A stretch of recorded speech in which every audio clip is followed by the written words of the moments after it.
আসসালামু আলাইকুম সবাইকে বিসিএস চ্যাম্পিয়নের পক্ষ থেকে শুভেচ্ছা এবং স্বাগতম। আশা করি সকলে অনেক অনেক ভালো আছেন এবং সুস্থ আছেন। আজকে আপনাদের অত্যন্ত প্রতীক্ষিত একটি মেন্টর, যার জন্য আপনারা দীর্ঘদিন ধরে কিন্তু অপেক্ষা করছিলেন। আজকে আমাদের শ্রদ্ধেয় তানজিল স্যার, তিনি আড্ডায় আড্ডায় বিসিএস এর রোড ম্যাপ শেয়ার করবেন। আশা করি এই রোডম্যাপের মাধ্যমে আপনারা যারা নতুন বিসিএস পরীক্ষা দেবেন অথবা যারা অনেকবার চেষ্টা করার পরেও এই বিসিএস এর যে কাঙ্ক্ষিত ফলাফল সেটি পেতে ব্যর্থ হয়েছেন, তারাও অনেক সুন্দর একটি পথ নির্দেশনা খুঁজে পাবেন। এবং আমি বেশি কথা বাড়াবো না, আপনাদের এই টোটাল সেশনটি পরিচালনা করবেন স্যার নিজেই, তবে মাঝে মাঝে আমি সহায়তা করব। আপনারা সকলেই স্যারের সাথে যে কোনো প্রশ্ন যদি থাকে, দেখুন স্যার যখন আপনি কমেন্ট করবেন তখনই কিন্তু আপনার সেই প্রশ্নটি জানতে পারবেন এবং তখন কিন্তু উত্তর দিতে পারবে। পাশাপাশি এমন হয় যে একাধিক কমেন্ট একই সাথে আসার ফলে সবগুলো কমেন্ট দেখা হয় না, তাই আপনারা একই কমেন্ট বারবার করলে অনেক সময় সেটি কিন্তু দেখা সহজ হবে। স্যার আপনি তাহলে ক্লাস শুরু করুন, আমি আপনাকে সহায়তা করব। ওকে, থ্যাংক ইউ সো মাচ শখ স্যার, এবং আমি আপনাকে মাঝে মাঝে ডাকবো থ্যাংক ইউ। এবং আপনার কোঅপারেশনটা আসলে লাগবে টু ক্যারি অন প্রপারলি, ঠিক আছে?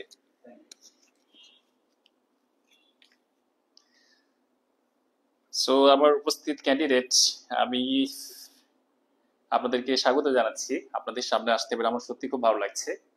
তো আমি খুব ইন ব্রিফ আমার একটু পরিচয় এমন মনে একটু দিয়ে দিই। সোহাগ স্যার, আমার তো মনে অ্যানাউন্স করা আছে, তারপরে আমি একটু জাস্ট একটু যারা লাইভ আছে একটু পরিচয় দিয়ে দিই। আমি মোহাম্মদ তানজিলুর রহমান, আমি বুয়েট থেকে ইউআরপিতে গ্রাজুয়েশন করেছি এবং পরবর্তীতে ডিএসসি, এটা ঢাকা ইউনিভার্সিটির কনস্টিটিউশন ইনস্টিটিউট, ওখান থেকে এনভায়রনমেন্টাল ইকোনমিক্সে মাস্টার্স করেছি। এবং আমার ক্যারিয়ার জার্নি, প্রথম আমি ব্যাংকে ছিলাম, বাংলাদেশ কৃষি ব্যাংকে সিনিয়র অফিসার হিসেবে জয়েন করেছিলাম। এবং আগে আমি 38 বিসিএস থেকে উপজেলা সমাজসেবা অফিসার নন ক্যাডার থেকে রিকমেন্ডেড হয়েছিলাম। পরবর্তী 40 বিসিএস থেকে আমি এনবিআর এর সহকারী রাজস্ব কর্মকর্তা হিসেবে রিকমেন্ডেড হয়েছি। এবং বর্তমানে আমি বেবজাতে, Bangladesh Export Processing Zones Authority বেবজাতে অ্যাসিস্ট্যান্ট ডিরেক্টর হিসেবে কাজ করছি। এবং ফাইনালি আমার যে কাঙ্ক্ষিত জব, আমি সেখানে আই হ্যাভ বিন রিকমেন্ডেড, মানে 44 বিসিএস থেকে অ্যাডমিন ক্যাডার রিকমেন্ডেড হয়েছে। সো এই মোটামুটি হচ্ছে আমার জার্নি। তো আমি আজকে আমাদের জার্নিতে যে বিষয়টা চেষ্টা করব, আজকে আমাদের যে সেশনটা, এখানে সোহাগ স্যার একটা নাম দিয়েছে, দেখেন, আড্ডায় আড্ডায় বিসিএস এর রোডম্যাপ। তো আড্ডা তো আসলে আমি যেটা করবো, সোহাগ স্যারের সাথে মাঝে মাঝে একটু আড্ডা দেবো আপনাদের সামনে, এবং প্যারালালি আমি চেষ্টা করবো আপনাদের সাথে আড্ডা দিতে। এবং কমেন্টস বক্সে যে কোনো বিষয় আপনাদের সাথে ওপেন থাকবে, এবং যে কোনো ইস্যু আপনারা প্লিজ আস্ক করতে পারেন, anything that's definitely should be related to BCS or even some my personal issues you can ask. আমি যেটা মনে করবো যে আই এম কমফোর্টেবল উইথ, আমি সেটাতে আনসার দিব, আর যেটা নয় আমি সেটা স্কিপ করবো, but I will try to answer most of them.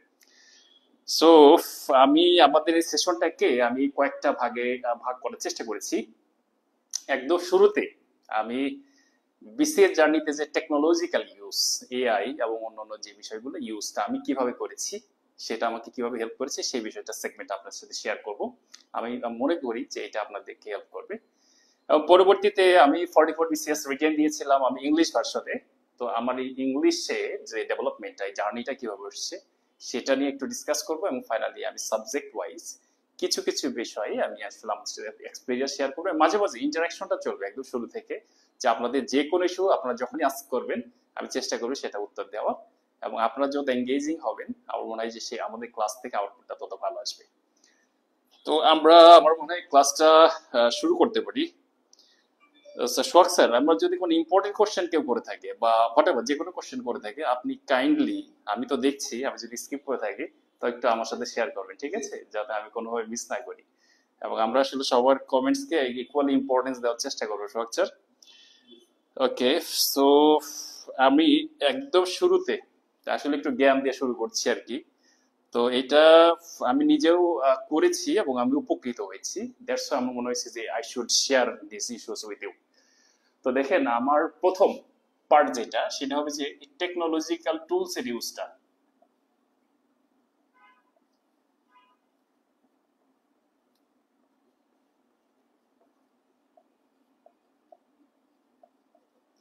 তাহলে আমাদের প্রথম পার্টটা হচ্ছে কি, আমাদের বিসিএস জার্নিতে যে টেকনোলজিক্যাল টুলস গুলা কিভাবে আমরা ইউজ করতে পারি যাতে করে আমাদের জার্নিটা অনেক কমফোর্টেবল এবং এফিশিয়েন্ট হয়। তো প্রথম ইউজটা দেখেন, আমরা জানি যে দিস ইজ দ্য এরা অফ এআই, মানে আর্টিফিশিয়াল ইন্টেলিজেন্স। আমি প্রথম যেটা বলবো, নাম্বার ওয়ান, সেটা হচ্ছে আমাদের কিছু এআই সফটওয়্যার, যেটা আমরা আমার লাইভ যারা করছেন আমার মনে হয় সবাই জানি, তারপরেও আমি একটু আপনাদের সাথে শেয়ার করছি। যেমন দেখা যাচ্ছে প্রথম চ্যাট জিপিটি, মানে আমাদের কাছে সব থেকে বেশি পপুলার চ্যাট জিপিটি। শোক স্যার, আমার কি বানান ঠিক আছে? ওকে, থ্যাংক ইউ। এরপরে হচ্ছে আমার হলো গ্রক, এটা হচ্ছে এলন মাস্কের গ্রক, ঠিক আছে, GROK। আমরা একটু গ্রক, আর আমি জেমিনি, এটা হচ্ছে আমাদের গুগলের জেমিনি, আর ফাইনালি আমি একটু ডিপসিক, ঠিক আছে। এইটা আমরা সবাই পরিচিত, আবার যাদের পরিচিত না এটা ভয় পাওয়ার কিছু নাই, আমাদের প্লে স্টোরে সবগুলো অ্যাপস অ্যাভেলেবেল, আপনি একটু জাস্ট সার্চ করে ডাউনলোড করতে পারবেন, সমস্যা নেই। এবং কোশ্চেন হচ্ছে যে এই টুলস গুলো আমরা কিভাবে ইউজ করবো এবং এটা আমাদের জার্নিকে কিভাবে হেল্প করবে।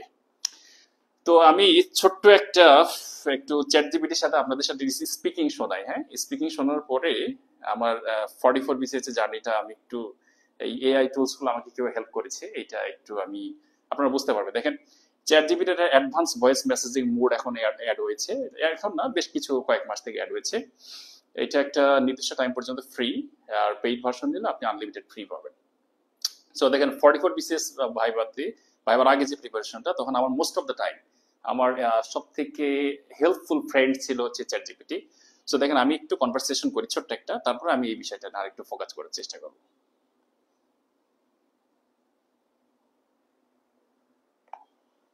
Hello chat GPT. Hey there. Great to hear from you again. How can I help you today? Oh, thank you so much. Imagine that I'm a BCS Viva candidate and BCS Foreign Affairs is my first choice. And simultaneously imagine that you are a member of the Viva board and you can ask me any question regarding the international affairs or international politics and so on.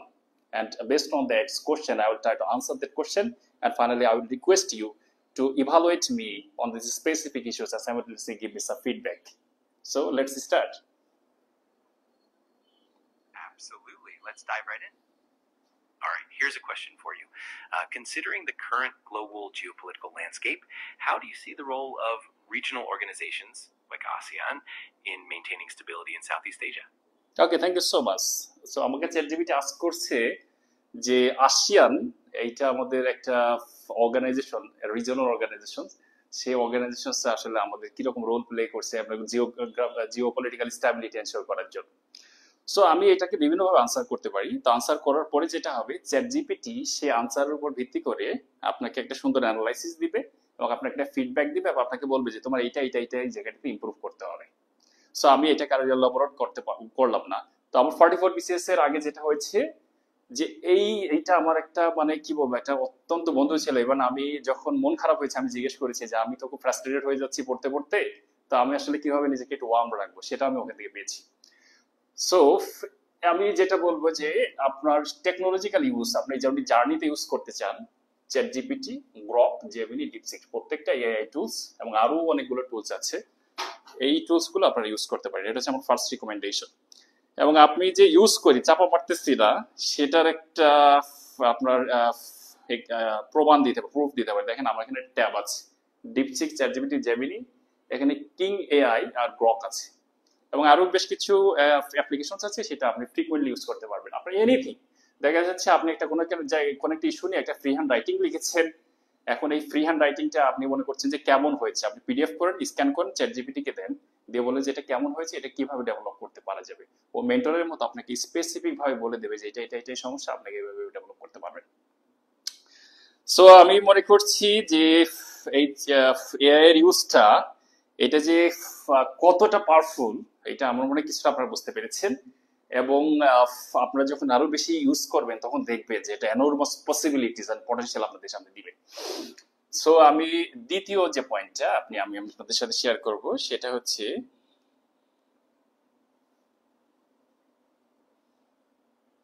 আপনি নোটটা কিভাবে করবেন।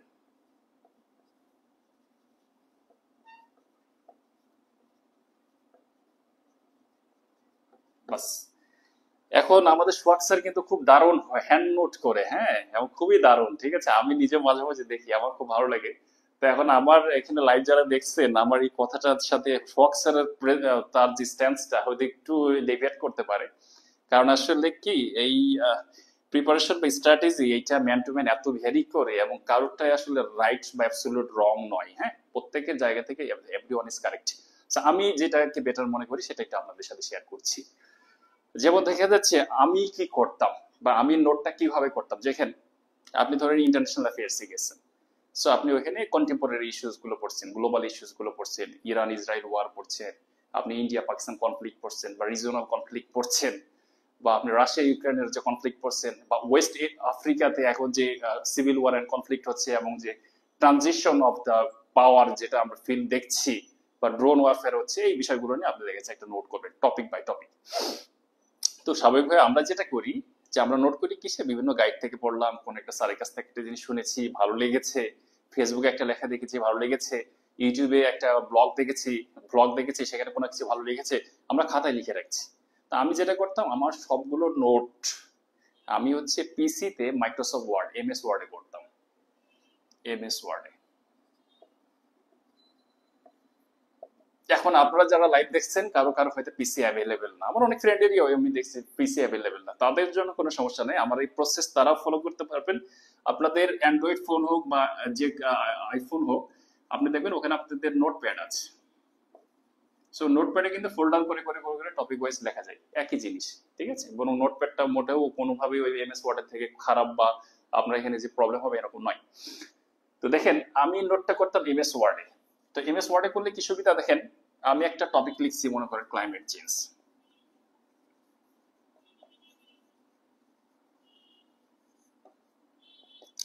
এখন এই climate চেঞ্জের একদম শুরুতে ধরেন চলে গেলাম আমরা United Nations Environmental Programme, ইউনেপ।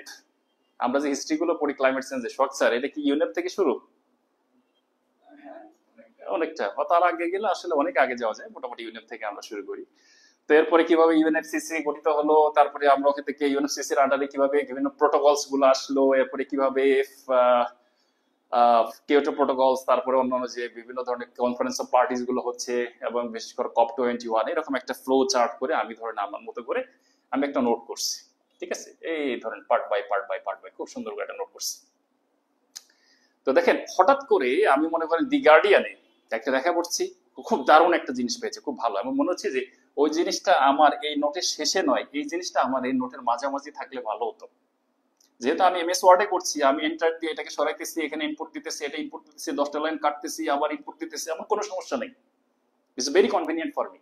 But আপনি যখন খাতায় করছেন, আপনি খাতায় একটা নোট করেছেন, মাঝামাঝি একটা লাইন নতুন করে ঢোকাতে পারছেন না, আবার ওখান থেকে কিছু লাইন যদি কাটাছেড়া করেন, সেই জায়গায় রিপ্লেস করে নতুন লাইন লিখতে পারছেন না, সো আপনার ওখানে কিছু লিমিটেশনস আছে।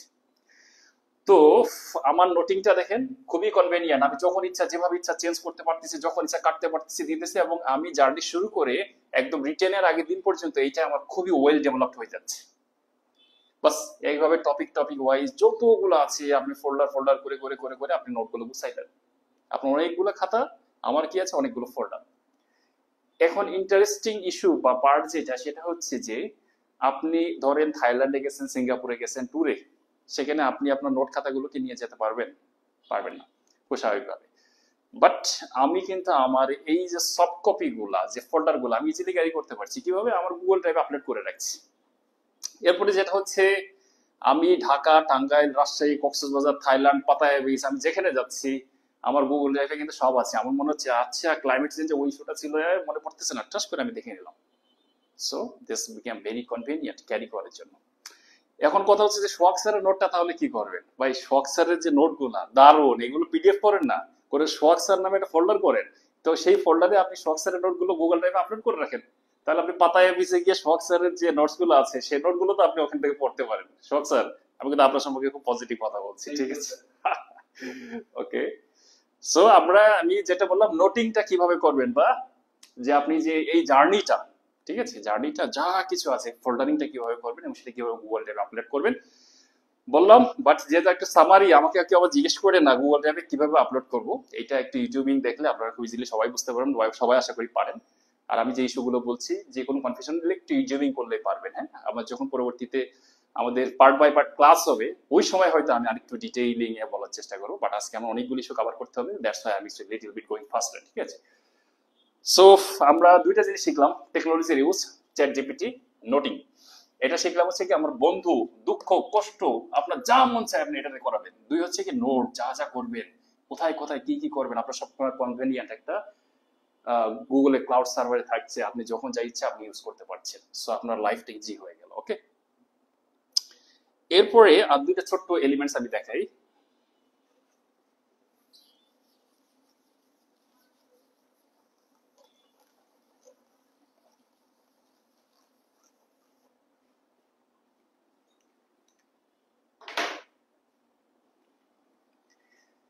আমার 3 নম্বর পয়েন্ট যেটা, এটাতে আসবে হচ্ছে গ্রামারলি একটা অ্যাপ।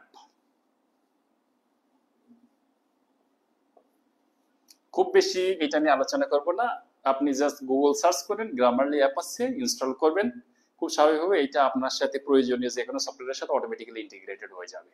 বা একটা ইউটিউবে ছোট্ট করে ভিডিও দেখতে পারেন কিভাবে গ্রামারলি ইনস্টল করব, আপনি পেয়ে যাবেন, ইজি বিষয়।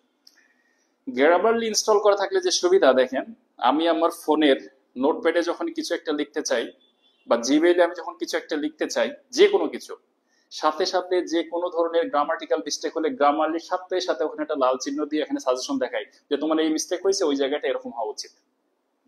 তার মানে আপনি যদি কোনো গ্রামাটিক্যাল মিস্টেক থাকে খুব ইজিলি কারেকশন করতে পারছেন কার থেকে, গ্রামারলি থেকে। এবং গ্রামারলি ইনস্টল করার কারণে আপনার ওই যে মিস্টেকটা কেন হয়েছে এবং ওইখানে অ্যাকচুয়ালি কি হবে সেটা আপনি বুঝতে পারছেন। তাহলে এটা আপনি কিভাবে ইউজ করবেন? এইটা মূলত ইউজ হবে আপনার রিটেনের সময়। রিটেনের সময় যখন আপনার ফ্রি হ্যান্ড রাইটিং প্র্যাকটিস করছেন, আপনি দেখা যাচ্ছে কোনো ট্রান্সলেশন করেছেন, আপনি আপনার কাছে লেখা আছে, সেটাকে আপনি কি করবেন, ওই যে যদি খাতায় লিখেন কোনো সমস্যা নেই, চ্যাট জিপিটিকে পিডিএফ করে দিয়ে বলেন যে এটাকে ইংলিশে লিখে দাও, ও ইংলিশের সাথে সাথে লিখে দেবে। কপি করেন, কপি করার পরে ওইটাকে কি করবেন, আপনি এই গ্রামারলি ইনস্টল করা আছে এরকম একটা ফোনে, আপনি আইদার ইমেলে যান অথবা যে কোনো জায়গায় যে পেস্ট করেন, সাথে সাথে গ্রামারলি এররগুলো আপনাকে দেখাই দিচ্ছে। এররগুলো আপনি শিখে ফেলছেন যে আমার এইটা এইটা এরর হচ্ছে, আমি এটা এটা ডেভেলপ করবো, বাস শেষ। ফাইনাল একটা টুলস একটু বলি। দেখেন গভর্নমেন্ট এই পর্যন্ত অনেক প্রজেক্ট নিয়েছে, স্ট্রাকচার। তো এই যে গভর্নমেন্ট যে অনেকগুলো প্রজেক্ট এই পর্যন্ত নিয়েছে, তা আপনারা যে শুধু বলেন যে গভর্নমেন্টের প্রজেক্ট গুলো গভর্নমেন্ট শুধু টাকা মারে, কোনো আউটপুট নাই। দেখেন আমি একটা জিনিস দেখাই, এটা একটা খুব ভালো আউটপুট আছে। আচ্ছা আমি একটু দেখাই টুলসটা। দেখেন গভর্নমেন্টের একটা ওয়েবসাইট আছে, হ্যাঁ আমি একটু লিখে দিচ্ছি, এই যে https স্পেল .bangla.gov.bd। বাস এই যে এটা যেটা বুঝতেই পারছেন, স্পেল বাংলা মানে আপনার বাংলা স্পেলিং চেক। আপনার যে কোনো সময় আপনি খাতা লিখতেছেন, নোট করতেছেন, যে কোনো জায়গাতে আপনার বানান নিয়ে কনফিউশন হচ্ছে যে আপনার বাংলা বানানটা ঠিক আছে কিনা, ওয়েবসাইটে যান, সুন্দর একটা পেজ আসবে, ওখানে জাস্ট পেস্ট করেন বা লিখেন, লেখার সাথে সাথে ও দেখা দেবে আপনার ভুল হয়েছে এবং সঠিকটা কি সেটা আপনার সাজেশনে দেখা দেবে বাংলার জন্য। সো গভর্নমেন্ট কিন্তু ভালো কাজ করেছে। সো এইটা হচ্ছে আমার জাস্ট একটা সিনোপসিস দেখালাম যে আপনি টেকনোলজিক্যাল ইউজ করলে পরে এই টেকনোলজি ইউজ যেটা, okay sir, okay, thank you. So আমি একটা সিনোপসিস পেলাম যে আমি টেকনোলজি ইউজ করলে আমার লাইফটা খুব কনভিনিয়েন্ট করতে পারি। এক, দেখেন আপনি এটা দিয়ে যা মন চায় সব করতে পারছেন। দুই, আপনার নোটিংটা খুব দারুণ একটা নোটিং হবে, ঠিক আছে, যে এবং নোটিং গুলো আপনি যত বেশি ইচ্ছা এডিট করতে পারছেন এবং একটা জায়গায় আপলোড করতে পারছেন, আপনি পাতায় বিছে বসে বসে সেই নোটিং গুলো আপনি দেখতে পাচ্ছেন। গ্রামারলি থাকছে, ফ্রি হ্যান্ড রাইটিং প্র্যাকটিস করবেন, কোনো ইরর্স থাকলে আপনি এটা ইনস্টল করা থাকলে ধরতে পারবেন, চেক করতে পারবেন। আর এটা বাংলা স্পেল চেকার একটা ওয়েবসাইট। তো অনেকে আছেন এর থেকে অনেক বেশি টেকনোলজি ইউজ করেন, আই রেসপেক্ট ইউ। অনেকে আছেন ইউজ করেন না, আমি বলবো যে ইউজ করতে পারেন। এখন কোশ্চেন হচ্ছে, সোহাগ স্যারকে আমি যখন এই বিষয়টা শেয়ার করছিলাম আজকে, তিনি বলছেন যে স্যার আপনি যে স্টুডেন্টদেরকে এইগুলো বলবেন, স্টুডেন্টরা তো প্রশ্ন করবে যে এই কাজ করতে গেলে আমি ফোনে ফেসবুকে রিলস দেখা শুরু করব, তাই না? এবং ফেসবুকে যখন রিলস আমরা দেখা শুরু করবো, আমার ওখানে আধা ঘন্টা 1 ঘন্টা নষ্ট হয়ে যাবে। তো এইখান থেকে আমরা কিভাবে বাঁচবো? তো দেখেন আমি এখান থেকে আমি ইউজ করা সত্ত্বেও আমি ফেসবুকে কোনো টাইম ওয়েস্ট করি নাই, ঠিক আছে, বিসিএস। তো আমি কিভাবে করেছি, আমার ফেসবুকে এই আমার যে রিয়েল আইডি প্যারালালি আমি আর একটা আইডি খুলি, এবং আইডিটার নাম ছিল হচ্ছে রবিন খান। এবং এই আইডিটাতে যেটা হচ্ছে, আমি আমার কোনো ফ্রেন্ড লিস্টে কোনো ফ্রেন্ড আমার নাই। আমি যেটা করছি, the business standard, the economist, Reuters, the guardians, তারপর ডেইলি স্টার, প্রথম হলো আমি যতগুলো নিউজ পেপার ভালোবাসি পছন্দ করি সবগুলো পেজে লাইক দেওয়া ছিল। প্যারালালি যারা কিনা চাকরি সম্পর্কে আপডেট দেয়, যেমন এই যে বিসিএস চ্যাম্পিয়ন খুব ভালো ভালো আপডেট দেয়। তো এরকম কিছু পছন্দের পেজ যেগুলো কিনা আমার চাকরি সম্পর্কে আপডেট দিচ্ছে এবং আমার লার্নিং এর সুযোগ হচ্ছে, জব লার্নিং এ, আমি সেগুলো লাইক দিচ্ছি এবং সেই সংশ্লিষ্ট গ্রুপগুলোতে থাকছি। সো আমি যদি ভুলে ওখানেও ঢুকেও যাই, আমি জ্ঞান অর্জন করছি এবং আমার পড়াটা ওখানে ক্ষতি হচ্ছে না, বরং ওইটা আমি আমি নিজেকে আরো ডেভেলপ করার সুযোগ পাচ্ছি। সো আপনাদেরকে বলবো, আহ, অনেক জায়গায় আপনারা নিউজ দেখেন, অনেক জায়গায় বলবেন যে অমুক বিসিএস ক্যাডার হয়েছে, জীবনে কোনোদিন ফোন ইউজ করে নাই, কারণ আপনার বাবা মা আপনাকে নিউজটা দেখায় বলবে যে এই দেখ ফোন ইউজ করে নাই, ক্যাডার হয়েছে, ঠিক আছে। তো ভাই আমার মনে হয় যে হইতে পারে সেটা তার স্ট্র্যাটেজি। আমি আসলে কি বলবো, এক একজন এক এক ভাবে জিনিসগুলো কল্পনা করে, আমি এভাবে কল্পনা করেছি। সো আমি এটা শেয়ার করলাম। যেমন হচ্ছে যে ওই সোহাগ স্যার রবীন্দ্রনাথের ভাষায় ভালোবাসাকে কি বলে, মানে কি কি কি হলে ভালোবাসা? স্যার ভালোবাসা সম্পর্কে আমি একটা আইডিয়া কম। ওকে, তো রবীন্দ্রনাথ বলছে কি যে পাওয়ার চিন্তা বাদ, শুধু দিতে হবে, এটাকে ভালোবাসা বলে। বাংলা সাহিত্যের এরকম একটা টার্ম আছে, আমি বলতে পারছি না, আমি দুর্বল। আবার ওইদিকে পাওলো কোয়েলোর একটা বই পড়েছিলাম অনেক আগে, আমি যখন ইউনিভার্সিটিতে ছিলাম, যে দি আলকেমিস্ট। ওখানে পাওলো কোয়েলো বলছেন flying falcon over the desert that's called love, ঠিক আছে। সে এক একজন এক এক ভাবে দেখে, তো আমার কাছে বিজনেসটা এরকম ভালোবাসার মতো, যে এক একজন এক এক ভাবে দেখে। তো আমি আমার ফিলোসফিটা শেয়ার করলাম, যে টেকনোলজিক্যাল ইউজটা আপনাকে কিভাবে অ্যাডভান্স করতে পারে, এফিশিয়েন্ট করতে পারে, সেটা আমি এটা আপনাদের সাথে শেয়ার করলাম। সো আমি বিশ্বাস করি এইটা আপনাদের কাজে লাগবে। প্যারালালি কিন্তু রিলস দেখবেন না, আমি যেটা বললাম সেই অংশটা একটু ফলো করবেন। তো স্যার আমাকে আজকে আসার পরে একটা জিনিস বলতেছিলেন যে আমার স্টুডেন্ট থেকে আমি হচ্ছে কি 44 রিটেন দিয়েছি ইংলিশ ভার্সনে, হ্যাঁ, মানে ইংরেজিতে আর কি। তো আমাকে বলছিলেন যে আপনার এই যে ইংলিশের ডেভেলপমেন্টটা, এই জার্নিটা একটু শেয়ার করার জন্য আর কি। তো আমি এই একটু শেয়ার করবো, আমি একটু জাস্ট কমেন্টস বক্স দেখি আমাদের কমেন্টস বক্সে কি অবস্থা শখ স্যার? স্যার অনেকেই কমেন্ট করেছে আপনার বিভিন্ন বিষয়ে। আচ্ছা, ওকে, এখানে বলছে স্যার প্রথমবারে ক্যাডার হতে হলে কি করতে হবে, এটা কমেন্ট করেছে কি আসাদুজ্জামান বিন আব্বাস ভাই। আবার অনেকে সালাম দিয়েছেন, অনেকে লোকেশন বলেছেন, ওয়ালাইকুম আসসালাম। আচ্ছা, আব্বাস ভাইকে আমি বলি যে প্রথমবারে ক্যাডার হতে হলে কি করতে হবে। আচ্ছা, এইটা হচ্ছে কি ভাই, একটা হচ্ছে প্রিপারেশন, দুই হচ্ছে লাক, এই দুইটা ম্যাচ করতে হবে, হ্যাঁ, করলে আপনি প্রথমবারে ক্যাডার হতে পারবেন। তো স্বাভাবিকভাবে আপনাকে বিসিএস এ একটা স্ট্যান্ডার্ড মার্ক পাওয়ার জন্য স্বাভাবিকভাবে প্রত্যেকটা সাবজেক্ট ইম্পর্টেন্স দিতে হবে। আমি যদি খুব সংক্ষেপে বলি, আপনি ওয়ে আউট করেন, সর্ট আউট করেন যে আপনার কোথায় কোথায় ল্যাকিংস আছে, সেটাকে ডেভেলপ করেন। আর একটা স্ট্র্যাটেজি সবসময় মাথায় রাখবেন যে প্রতিটা প্রশ্ন, সেটা 2 মার্কের হোক 3 মার্কের হোক, আরেকজনের থেকে কিভাবে যেন 0.5 মার্কস বেশি পেতে পারি, এবং ওই বেশি পাওয়ার জন্য আমি কি স্ট্র্যাটেজিটা ফলো করতে পারি, এইটা যদি আপনার মাথায় থাকে প্রতি মুহূর্তে, তা আমি বলবো যে আপনি বিসিএস প্রথমবারে বিসিএস ক্র্যাক করার জন্য আমি বলবো যে এটাই স্ট্র্যাটেজি, এবং এটা আপনাকে এগিয়ে নেবে, নিশ্চিতভাবে এগিয়ে নেবে।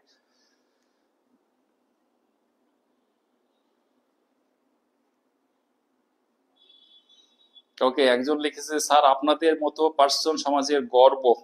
থ্যাংক ইউ, আসলে খুব ভালো লাগে এই যে ধরুন জার্নি, এই জার্নি থেকে যখন একটা আউটপুট পাই, যে অ্যাপ্রিসিয়েশন, আসলে এটা যে কতটা ভালো লাগে এটা আসলে বলে বোঝানো যাবে না। বিশেষ করে যেদিন রাতে রেজাল্ট দিল, আমি যখন বাবা মাকে ফোন করে জানালাম, ওই মোমেন্টটা আসলে আই ক্যানট এক্সপ্লেইন, এটা সম্ভব না। It's very emotional moment, touchy. এবং আমার মা তো আসলে তার মতো করে বুঝে, তখন সে বলছে যে আমার ছেলে ম্যাজিস্ট্রেট হয়ে গেছে। তো সে ভেরি ইমোশনাল, হ্যাঁ, এবং এটা অবশ্যই খুব প্রাউড ফিল হয়। তো থ্যাংক ইউ সো মাচ আপনাদের কমেন্টস এর জন্য। সো আমরা আমাদের নেক্সট যে পার্টটা, ওই পার্টটাতে আমরা যেতে পারি শখ স্যার। জি স্যার। আমরা আমাদের নেক্সট পার্টটা আমি বলেছিলাম যে আমি ইংলিশ ভার্সনে পরীক্ষা দিয়েছি, তো আমার ইংলিশের ডেভেলপমেন্ট আমি কিভাবে করলাম, সো এটা একটু শেয়ার করি।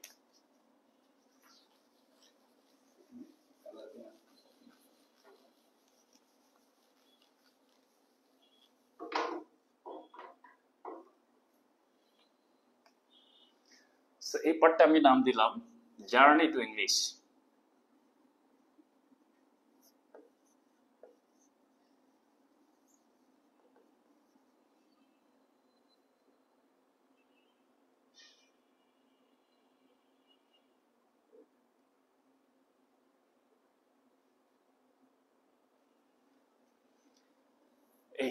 এইটা একটু বলি। প্রথম কথা হচ্ছে যে আমি বুয়েট থেকে পড়ছি, এবং আপনারা জানেন যে বুয়েটে মেইনলি অ্যাডমিশন টেস্টে ফোকাস করা হয় হচ্ছে ফিজিক্স, কেমিস্ট্রি, ম্যাথ। এবং সায়েন্স স্টুডেন্ট যারা বুয়েটে পড়তে চাই, আমরা আসলে ডিসাইড করে ফেলি যে আমরা মেডিকেল সেকশনে যাব না ইঞ্জিনিয়ারিং সেকশনে যাব না ইউনিভার্সিটি সেগমেন্টে যাব। Most of the student decide করে ফেলে, কিছু কিছু আনডিসাইডেড থাকতে পারে। তো আমি ইন্টার ফার্স্ট ইয়ারে যখন আমি ডিসাইড করে ফেলেছি I will go through the engineering segment. খুব স্বাভাবিকভাবে ফিজিক্স, কেমিস্ট্রি, ম্যাথ আমি এম্পাসাইজ করেছি ম্যাসিভ, বাট ইংলিশে আমি একদম এম্পাসাইজ করি না। ইংলিশে যদি এ প্লাস পেয়েছি, আপনারা বলতে পারেন যে তাহলে এ প্লাস কেমনে পেলেন ভাই? এখনকার সময়ে সরি টু সে যে ইংলিশে এ প্লাস পাওয়া সত্ত্বেও একেবারে ইংলিশ জানে না, এরকম লক্ষ লক্ষ স্টুডেন্ট আছে। সো ইংলিশে এ প্লাস দিয়ে আমি আসলে কাউকে জাজ করবো না, ইভেন আমি আমাকে নিজেকে জাজ করবো না। আমার মনে হয়েছে ইউনিভার্সিটি ওঠার পরে I am very bad at English, very bad. এবং আমার জানেন যে যেটা হচ্ছে আমি বাংলা ভাষা নিয়ে পড়েছি, হঠাৎ করে বইটা আসলাম ইউনিভার্সিটিগুলোতে ইংলিশ মিডিয়াম। সো আমার কোপ আপ করতে প্রচন্ড টাফ হয়েছে।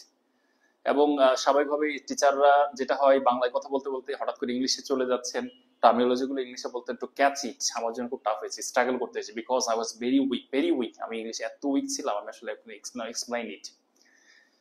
আমি তারপরেও কোন রকম কপ আপ করছি, কোন রকম পাস করে যাচ্ছি, পড়াশোনায় ফাঁকিবাজি করছি। তো আমি বিসিএস দেবো, আমি ডিসাইড করিনি। আমি যখন একদম ফাইনাল সেমিস্টারে পাস করে বের হব, এই সময় যখন আমি কয়েকটা ফ্রেন্ড মিলে ডিসকাস করছি যে আমার আসলে ক্যারিয়ার জার্নিটা কি হওয়া উচিত, তো আমার ফ্রেন্ডরা বললো যে বিসিএস এরকম এরকম প্রসপেক্ট আছে। তখন মনে হলো যে না, এখানে ট্রাই করা যেতে পারে। দেন আমি ডিসাইড করলাম যে আচ্ছা ঠিক আছে, আমি বিসিএস দিব। এরপরে দেখেন, যেই আমার শেষ হয়েছে আমার সেমিস্টার ফাইনাল শেষ হয়েছে, দেন আমি মুক্ত পাখি। তখন আমি কি করলাম, বিসিএস এর সিলেবাসটা অ্যানালাইসিস করলাম। আমার কাছে মনে হয়েছে যে এইখানে যা কিছু আছে সব জায়গায় সবগুলোতে আমি মোটামুটি পড়াশোনা করলে আস্তে আস্তে নিজেকে ডেভেলপ করতে পারবো, বাট একটা জায়গায় I am very weak at English. এবং আমি যখন দেখলাম যে ইংলিশে রিটেনে মার্কস হচ্ছে 200 ইংলিশে মার্কস, তখন আমি তো জাস্ট আমার বুঝতে পারলাম যে আমার অবস্থা এখন যে খারাপ, আমার এইখানে ডেভেলপ করা ছাড়া কোনো ওয়ে নাই। ঠিক আছে, এবার পিডি তো একটা খুব সিগনিফিক্যান্ট মার্ক 35। তো আমি কি করলাম, এইটা ডেভেলপ কিভাবে করব? ভাই একটা বিষয় হচ্ছে, আমি প্রচুর মানুষের কাছ থেকে শুনি বা সবকিছু নিই না, যেটা আমার কাছে মনে হয় যে বেটার আমি শুধুমাত্র সেটাই নিই। সো আমার যেটা হয়েছে, আমার সারাউন্ডিংসে অনেক ফ্রেন্ডস আছে, সিনিয়র্স আছে যারা আইএলটিএস এ খুব ভালো স্কোরিং করেছে, যারা জিআরই তে খুব ভালো স্কোরিং করেছে। আমি তাদের সাথে ডিসকাস করলাম যে আমি আসলে আমার ইংলিশটা কিভাবে ডেভেলপ করব।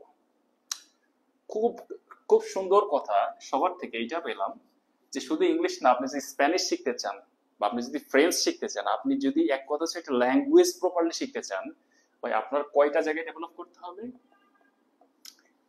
রিডিং, তারপরে হচ্ছে রাইটিং, তারপরে হচ্ছে লিসেনিং, তারপরে হচ্ছে কি রিডিং, রাইটিং, লিসেনিং, একটা হচ্ছে স্পিকিং। বাস এই জায়গাগুলোতে, এই 4টা জায়গায় আপনার ডেভেলপ করতে হবে। যে কোনো ল্যাঙ্গুয়েজ শিখতে চান, আপনি যদি আরবিও শিখতে চান প্রপারলি, আপনার এই 4টা জায়গায় ডেভেলপ করতে হবে। প্যারালালি মনে করলেন যে এটা শিখলাম 6 মাস, আবার এটা 6 মাস, এটা নেভার আপনি ডেভেলপ করতে পারবেন না। প্যারালালি 4টা জায়গায় ডেভেলপ করতে হবে। ওকে, তো ভাই এই জিনিসগুলো রিডিং পড়তে গেলে কি হলো, আমি যে কিছু ইংলিশ নিউজ পেপার টেপার দেখলাম, দেখতে গিয়ে দেখি যে আমার অবস্থা খুবই খারাপ। কেন ভাই? আমার vocabulary almost zero, very bad vocabulary. ঠিক আছে, তো আমি পরে আমার ফ্রেন্ডদের সাথে অন্যান্য যারা আছে বেটার বা সিনিয়র যারা আছে ডিসকাস করলাম ইংলিশে, যে ভাই ভোকাবটা কিভাবে ভালো করতে পারি। তো অনেকে অনেক ধরনের সাজেশন দিল। আমি হোয়াট আই ডিড আপনাদের সাথে একটু শেয়ার করি। আমি জাস্ট খুব অল্প কিছু কাজ করেছি ভোকাবের জন্য। আমি প্রথমে করেছি ব্যারন্সের 333টা ওয়ার্ডস এর জিআরই হাই ফ্রিকোয়েন্সি ওয়ার্ড আছে।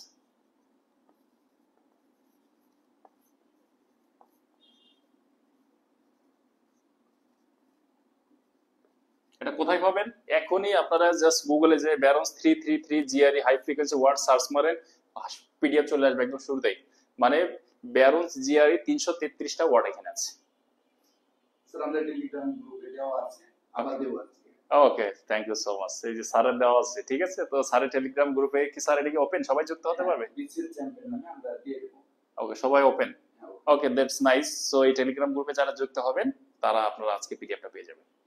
তো আমি কি করলাম, চোখ মুখ বন্ধ করে ধুমায় এই 333টা জিআরই হাই ফ্রিকোয়েন্সি ওয়ার্ড আমি পড়ে ফেললাম অল্প কিছু দিনের মধ্যে। আমার মনে হয় যে কতদিন, 5-7 দিনের মধ্যে আমি একদম পুরা ঠাটা মুখস্থ করে ফেলছি। এরপরে আমি ইংলিশ নিউজ পেপার পড়া শুরু করলাম, যে দেখি না আমি একটু একটু বুঝি আগের থেকে, মানে আগের থেকে আমি ওয়ার্ডগুলো একটু একটু বুঝতেছি, একটু পরিচিত পরিচিত মনে হচ্ছে, ইংরেজি পড়তে একটু সাহস গ্রো হচ্ছে নিজের মধ্যে। বাট স্টিল দেখলাম আমার ভোকাবুলারিতে ল্যাকিংস আছে। এরপরে আমি যেটা করলাম, মেগুস মেগুস জিআরই ফ্ল্যাশ কার্ড, এই ফ্ল্যাশ কার্ড এইটা হচ্ছে আপনি গুগল প্লে স্টোরে একটা অ্যাপ সার্চ করলে পাবেন, ম্যাগুস জিআরই ফ্ল্যাশ কার্ড পেয়ে যাবেন, ডাউনলোড করে নেবেন। আমি ডাউনলোড করলাম, করার পরে এখানে প্রায় অ্যারাউন্ড 1000 ওয়ার্ড আছে,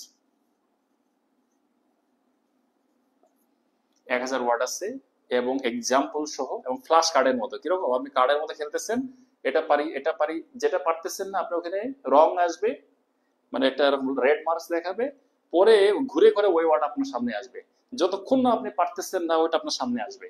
ঠিক আছে, সো একটা কাইন্ড অফ গেমের মতো, একটু ডিফিকাল্ট ওয়ার্ডস, বাট আমার কাছে খেলতে ভালো লাগছে। আমি খেলতে খেলতে খেলতে খেলতে খেলতে খেলতে এই ম্যাগুস জিআরই ফ্ল্যাশ কার্ডের 1000 ওয়ার্ড একদম পুরা মুখস্থ করে ফেলছি। এরপরে কি করলাম, আমি যে মুখস্থ করছি আমার ডেভেলপমেন্টটা কেমন হয়েছে, এই ম্যাগুসেরই আর একটা আছে, সেটা হচ্ছে যে ভোকাব বিল্ডার, ভোকাবুলারি বিল্ডার।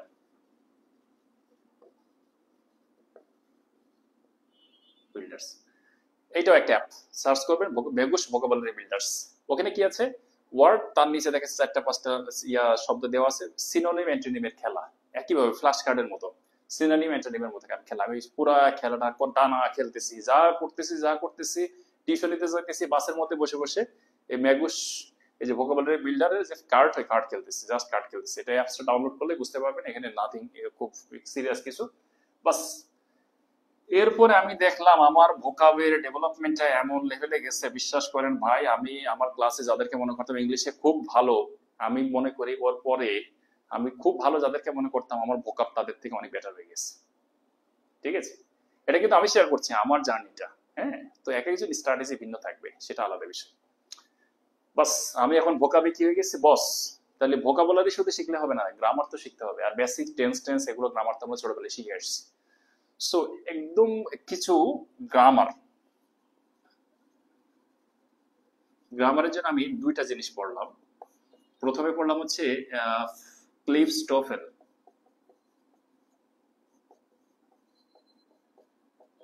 একটা বই, নীলক্ষেতে বা যে কোনো জায়গায় পাবেন, ওইটার দাম খুব বেশি হবে না, হয়তো 100 টাকা মতো হবে, এরকম কিছু একটা হবে, খুব লো প্রাইস। ঠিক আছে, সো আমি ক্লিভ স্টোফেলটা পড়লাম। ক্লিভ স্টোফেলের গ্রামার পার্টটা অল্প 60-70 পেজ হবে, আমি জাস্ট একদম ফিনিশ দিয়ে দিলাম, কঠিন ভাবে পড়লাম। এই পড়ার পরে আমার ভিতরে কনফিডেন্স বুস্ট আপ হলো। দেন আমি পড়লাম হচ্ছে কমন মিস্টেক্স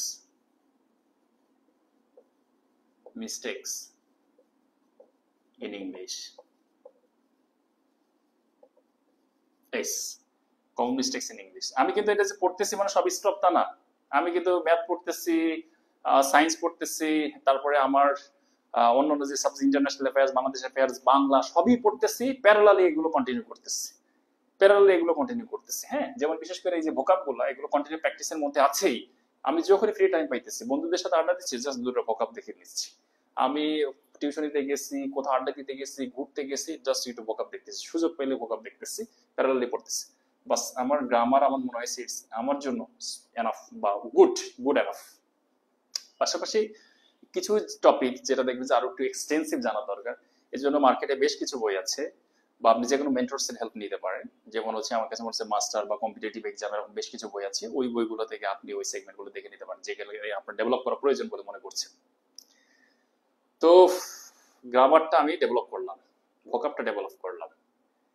এরপরে দেখেন আমার রিডিং হ্যাবিট। ঠিক আছে, আমি একদম জাস্ট আপনাদের সাথে শেয়ার করছি, আমার ফোনই দেখাবো। ঠিক আছে, আমাকে কেউ কেউ ভাবতে পারেন যে স্যার হয়তো একটু ভাবটাব নিতেছে। হ্যাঁ, আমি কিন্তু কোনো প্রকার ভাব নিচ্ছি না। যেমন দেখেন আমার ফোনে এই যে দেখেন, এটা কি দেখা যায় স্যার? দেখেন তো। একটু close, হ্যাঁ, এখন যাচ্ছে। হ্যাঁ হ্যাঁ, এখন খুব ভালো। স্যার, এখানে বলুন তো কি কি অ্যাপ আছে, ওকে দেখে বল, স্ক্রিন দেখে বল। প্রথম আলো, গার্ডিয়ান, ইত্তেফাক, হুম। একটু করে তুললে বাকিয়ে দিব। হ্যাঁ। হ্যাঁ, Reuters, the Daily Standard, the Business Standard and Al Jazeera. এই just, এটা আমার ফেভারিট। এর বাইরেও কিছু আছে, আপাতত ফোনে নাই, বাট আমি অলওয়েজ আমার এরকম সামনে একদম শুরুতে একটা ফোল্ডার করা, সেখানে আমার পছন্দের সব নিউজ পেপার অ্যাপস গুলো আছে। আমি কি করতাম, ঘুম থেকে উঠছে, ওঠা মাত্রই অ্যাপস গুলোতে ঢুকতাম, ঢুকে যে যে টাইটেলস গুলো পছন্দ হতো ওই নিউজটা আমি পড়তাম, ঠিক আছে, বাস। তারপরে আমার রিডিংটা শেষ। তো দেখেন, আমার কিন্তু কোনো বার্ডেন নাই, ঘুম থেকে উঠছি, আধা ঘন্টা 1 ঘন্টা আমি কিন্তু রিডিং শুরু করছি, চলতেছে তো চলতেছে, মাসের পর মাস, বছরের পর বছর, reading habit continued. This is the way আমি আসলে রিডিং হ্যাবিটটা গ্রো করলাম। এবং এই রিডিং হ্যাবিটের ইন্টারেস্টিং বিষয় হচ্ছে, আপনি ওয়ার্ল্ডের সাথে আপডেটেড থাকছেন, সো আপনি রিটেন এবং ভাইভাতে এবং পিডলিতে আপনি অলরেডি এই প্যারালাল কিন্তু এগিয়ে যাচ্ছেন, ঠিক আছে। সো এরপরে আসতেছে কি, রাইটিং। এখন তো ভাই রাইটিং অনেক ইজি হয়ে গেছে, সুপার ইজি হয়ে গেছে। আপনি মেন্টরস এর হেল্প নিতেই পারেন, বা আরেকটা মেন্টরস আপনার আছে, আমি শুরুতেই বলেছি, চ্যাটজিপিটি বা এআই, যে কোনো এআই সফটওয়্যার। আপনি কি করছেন, যে কোনো একটা টপিক আপনার ভালো লাগছে, দেখেছে ফাইন্যান্সিয়াল ক্রাইসিস অফ বাংলাদেশ, আপনি পড়ছেন, আচ্ছা আপনি দুপুরে কি করলেন, ওটার উপর একটা ফ্রি হ্যান্ড রাইটিং লিখলেন, স্ক্যান করেন, পিডিএফ করেন, এআই সফটওয়্যার গ্রক বা ডিপসিক বা জেমিনি বা চ্যাট জিপিটি কে ওখানে আপলোড করেন, দিয়ে বলো যে ভাই এইটাকে আরেকটু কিভাবে বেটার ভাবে লেখা যায়, আপনাকে সুন্দর একটা বেটার লেখা দিবে। আপনি কম্পেয়ার করেন, আচ্ছা আমার এইখানটা এইভাবে ডেভেলপ করতে পারতাম, ওই জায়গাটা আরেকটু ডেভেলপ করতে পারতাম, বাস আপনি কিন্তু আপনার রাইটিংটা ডেভেলপ করতেছেন প্যারালালি। এইবার লিসেনিং এর জন্য, লিসেনিং এর জন্য হচ্ছে আপনার যেইটা ভালো লাগবে সেটা, বাট আমি বলবো যে ফর্মাল হইতে হবে ইংলিশটা। হ্যাঁ, অনেকে আছে যে মুভি দেখে, এবং হোয়াটসঅ্যাপ দেখে, ঠিক আছে, ইংলিশ মুভি দেখে প্রচুর, that's definitely good habit, but আপনার মুভির ইংলিশ গুলো যেটা হয় ইনফর্মাল হয়, মোস্ট অফ লাগে বাংলা মুভি দেখেন না, ইনফর্মাল হয়। সো ওটাতে হয় কি, আপনার ফর্মাল ল্যাঙ্গুয়েজটা প্র্যাকটিস করা হয় না।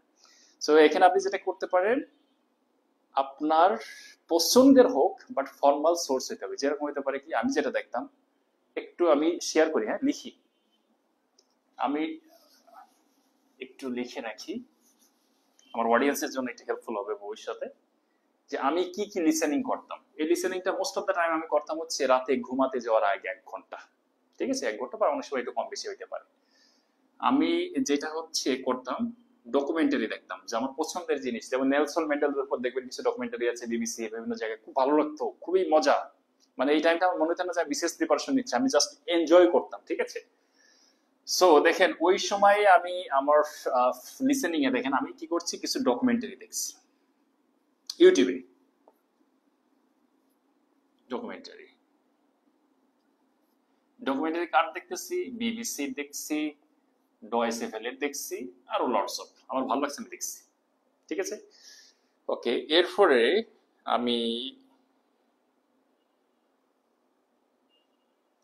আমি কি করলাম লিসেনিং এর জন্য, যেমন দেখেন ভ্যান্টেজ আছে, সার্চ দিলে পাবেন, ফার্স্ট পোস্টের একটা সেগমেন্ট, এটা হচ্ছে পালকি শর্মা করে, ভ্যান্টেজ বাই পালকি শর্মা। এটা শুরুতে শুরু করি না, এটা আমি লাস্ট মনে হয় কয়েক বছর দেখতেছি, পালকি শর্মা, ভ্যান্টেজ বাই পালকি শর্মা, আপনারা ইউটিউবে সার্চ করলেই পাবেন। প্রত্যেকদিন দেখতাম, যতটুকু সময় পাই দেখতাম, এটা একটু বড় সেগমেন্ট 1 ঘন্টা, তো আমি পুরোটা দেখতাম না, যতটুকু ভালো লাগতো দেখতাম, বেশ সুন্দর লাগতো। পাশাপাশি ভিজুয়াল পলিটিক,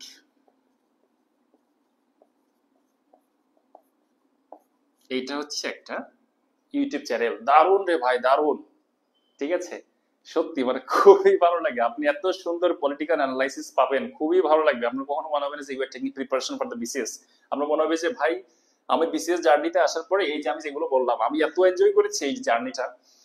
তো আমার মনে হয়েছে যে ভাই আমি বিসিএস টিসিএস হঠাৎ করি, বা বিসিএস এর বাইরে যাই, বা বিসিএস ক্যাডার নাও হইতে পারি, বাট এই যে জার্নিটা, ডকুমেন্টারি দেখতেছি, ভ্যান্টেজ দেখতেছি, ভিজুয়াল পলিটিক্স দেখছি, আর একটা দেখতাম লাস্টের দিকে চ্যানেল 24, ফ্রান্স 24 দেখতাম, ফ্রান্স 24। আর আমার কাছে একটা ইউনিক এক্সপিরিয়েন্স, খুবই ভালো লাগতো। এবং এই অভ্যাস, বিশ্বাস করেন, আমি তো ক্যাডার হয়ে গেছি জুন মাসে, তাই না স্যার? তো আমি এখনো অভ্যাস বন্ধ করি না, আমি এখনো ঘুমানোর আগে আমি জাস্ট একটু স্ক্রল করি ইউটিউবে, এইগুলো আমার সবগুলো আছে, করা আছে, ফলো দেওয়া আছে, আমি জাস্ট ভিডিও গুলো দেখে আমার খুবই ভালো লাগে, মানে আই জাস্ট এনজয়। ইভেন আমি যখন গাড়িতে অফিসে যাচ্ছি সকালবেলা, আবার যাইতে একটু সময় লাগে, আমার অফিস আছে এখন হচ্ছে এই নারায়ণগঞ্জে, তো আমি যে অসময় কানে হেডফোন দিয়ে আমি জাস্ট ডকুমেন্টারি গুলা বা এরকম চ্যানেল গুলা দেখি, খুব ভালো লাগে, আসার সময় দেখি, মানে আই জাস্ট এনজয় ইট। আমি ক্যাডার না হয়তো বললাম, মনে হয়েছে যে আমার এটা লাইফ একটা ভালো সাকসেস। সো দেখেন, আমি লিসেনিংটা চরম এনজয় করেছি। স্পিকিংটা কার সাথে করবেন সোহাগ স্যার?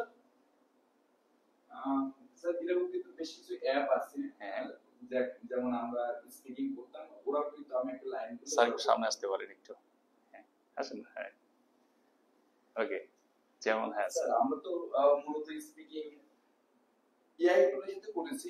পাশাপাশি আমরা তো জানেন আমরা যেখানে একসাথে পড়াশোনা করেছি, সেখানে আমাদের যারা ফ্রেন্ড সার্কেল আছে তাদের সাথে আমরা প্রতিদিন চাকরি শেষে আপনি দেখেছেন আমরা কিন্তু প্রায় সময় একসাথে দেখা হতো, যে রুমগুলো থাকতো সেখানে আসলে আমরা যদিও আমার প্রশ্ন বাংলায় হতে পারে বা যার অ্যাডমিন চয়েস, আমার যদিও বিশেষ ফরেন ক্যাডার প্রথম চয়েস ছিল, তবে যাদের যে চয়েস থাকুক না আমাদের টোটাল শিডিউলটি ইংরেজিতে হতো, কারণ ইংরেজি বলার এই প্র্যাকটিসটা কিন্তু একদিনে হয়ে ওঠে না, এই জন্য সময়ের প্রয়োজন হয়। স্যার মূলত আমি অনলাইনে থেকে অফলাইনে বেশি করছি। Okay okay, that's good. It depends on you. আপনি যদি অফলাইন এনজয় করে অফলাইন, অনলাইন। আমি যেটা হয়েছে, প্রথম থেকে আমার ফ্রেন্ডস, আমার ছিল রুমমেট ছিল আমার ফ্রেন্ড, ওর সাথে আমি ইংলিশ স্পিকিং করতাম একটা সময়। পরে ও পিএইচডি তে চলে গেছে ইউএসএ তে, তখন আমি একা হয়ে গেছি। বাট এই যে এআই টুলস বা চ্যাট জিপিটি বা জেমিনি ওরা আসার পরে আমি আবার বোকা হয়ে গেছি। তো ওদের সাথে আমি প্রচুর কনভারসেশন করেছি। সো এখন আপনার জন্য স্পিকিংটা খুব ইজি, এবং আপনার এআই টুলস হওয়ার কারণে আপনার এত ইজি হয়ে গেছে যে সোহাগ স্যারের সামনে একটা কথা বলতেছে ইংলিশে, এই শব্দটা ভুল হলে স্যার কি মাইন্ড করে? হ্যাঁ, আমার কাছে কিন্তু আনইজি বা শাই ফিল হবে খুব স্বাভাবিকভাবে। বাট চ্যাট জিপিটির কাছে, ঠিক আছে, আই রাইস ইট বলেন, কোনো সমস্যা নেই, চ্যাট জিপিটি হাসবে না, বলবে যে তোমার ইংলিশটা খুব সুন্দর হয়েছে, কিন্তু তুমি আই ইট রাইস এভাবে করে পড়ো, আরো ভালো হবে। সো খুবই দারুণ একটা মেন্টর, সো এটা বলতে পারেন। আর আপনি বিভিন্ন কোচিং হোক, হোয়াট এভার, ফ্রেন্ডস, বড় ভাই, যে কোনো জায়গায় যে মেন্টর যে ইংলিশে ভালো তার সাথে কমিউনিকেট করেন। সো এআই টুলস সম্পূর্ণরূপে যে স্বয়ংসম্পূর্ণ তা না, ওই যে ফিজিক্যালি অ্যাটাচমেন্ট ওইটাও আসলে আপনাকে ডেভেলপ করবে, যে মানুষের সামনে কিভাবে কথা বলতে হয়, জড়তাটা কেটে যাবে। হ্যাঁ, সো ওইটাও খুব গুরুত্বপূর্ণ। বাস, তো এইটা আপনার প্যারালালি চলতে থাকবে, চারটা জিনিসই। মানে সব অফ করে নয়, আপনি সারাদিন সবকিছু পড়তেছেন, রিডিংটা করতেছেন সকালবেলা ঘুম থেকে করে 1 ঘন্টা, আপনি কি করতেছেন, রাইটিং করতেছেন, দুপুরে পড়তেছেন, পড়ার মধ্যে ট্রান্সলেশন করতেছেন, টপিক লিখতেছেন, এগুলো আপনার রেগুলার পড়ার মধ্যে যাবে। লিসেনিংটা করতেছেন কি ঘুমানোর আগে 1 ঘন্টা, আর স্পিকিংটা আপনার যখন ফ্রি টাইম পাচ্ছেন, সময় পাচ্ছেন, ওকে 10 মিনিট 15 মিনিট স্পিকিং করেন, বাট লং টাইম ধরে করেন। এবং এইটার পরে আমার মনে হয়, এটা তো ভাই একটা ভাষা, আমি যদি সেম স্টাইলে আমি ইংলিশ না জেগে আমি যদি ফ্রেঞ্চ শিখতাম বা স্প্যানিশ শিখতাম, আমার মনে হয় যে ভাই, বা টার্কিশ শিখতাম, আমার মনে হয় যে আমি খুব ভালো ফ্রেঞ্চ বা স্প্যানিশ আমি ডেফিনেটলি ভালো হতে পারতাম। তো স্বাভাবিকভাবে ইংলিশে আমার ভালো হবো বা ভালো করতে পারবো, এটা খুব স্বাভাবিক। ইংলিশে ভালো করলাম। তো 44 বিসিএস এর আগে আমি খুব সিরিয়াস হয়ে গেলাম। এর আগের জার্নি ছিল ডিফিকাল্ট, আমি কিন্তু 44-এই খুব সিরিয়াস হয়ে পরীক্ষা দিয়েছি, তার আগেও পরীক্ষা দিয়েছি, ওগুলো থেকে নন ক্রেডিট এসছে। বাট এই আগে যেগুলোকে আমি বাংলা ভার্সন এক্সাম দিয়েছি, 44-এর আগে এসে আমি প্রতিটা টপিক দেখতেছিলাম যে কিভাবে 1 মার্ক আরেকজনের থেকে 0.5 একটু বাড়ানো যায়। তো তখন আমার মনে হলো যে ভাই, আপনার হাতে, আপনি যখন এক্সামিনার, সোহাগ স্যার মনে করেন খাতা দেখছেন, আপনার হাতে 500 খাতা আছে, দেখতে দেখতে বোর্ড হবেনি, মানুষ তো ভাই, আপনি তো রোবট না। হঠাৎ করে আপনি দেখতেছেন যে ভাই একটা লেখা ইংলিশ ভার্সন, ভালো খারাপ পড়ে ইংলিশ ভার্সন, তো তখন কি আপনার কাছে একটু মনে হবে না যে আচ্ছা এই লেখাটা তো একটু ভিন্ন, একটু পড়ে দেখি, একটি স্পেশাল অ্যাটেনশন পাবে কিনা? অবশ্যই। তো তখন যদি ভিতরে ম্যাটেরিয়ালস ভালো থাকে, লেখা ভালো থাকে, তো স্বাভাবিকভাবে অন্যদের থেকে আপনি একটু হলেও কি আগাবেন কিনা, আগাবেন। এটাও আছে, আমার সাইকোলজি কাজ করছে। দ্যাটস ওয়াই আমি ডিসাইড করলাম ইংলিশ ভার্সনে দিব। এবং ওই জার্নিটা অনেক বড়। আমি যেটা করেছি প্রত্যেক টপিক বাই টপিক, আমি এনসিভিটির বই থেকে আমি টার্মিনোলজি গুলো গুছিয়েছি, একটু ডিফিকাল্ট। গাইড বই পাওয়া যায় না, ইংরেজিতে খুব দাম। নাই স্যার, আমি খুঁজছি পাই নাই। আমার জানা মতে ইংলিশ ভার্সন আপনি সবগুলো এক্সাম দেবেন নাই, সো এখানে আপনি পরিশ্রম করতে হচ্ছে, বাট আউটপুটটা গুড।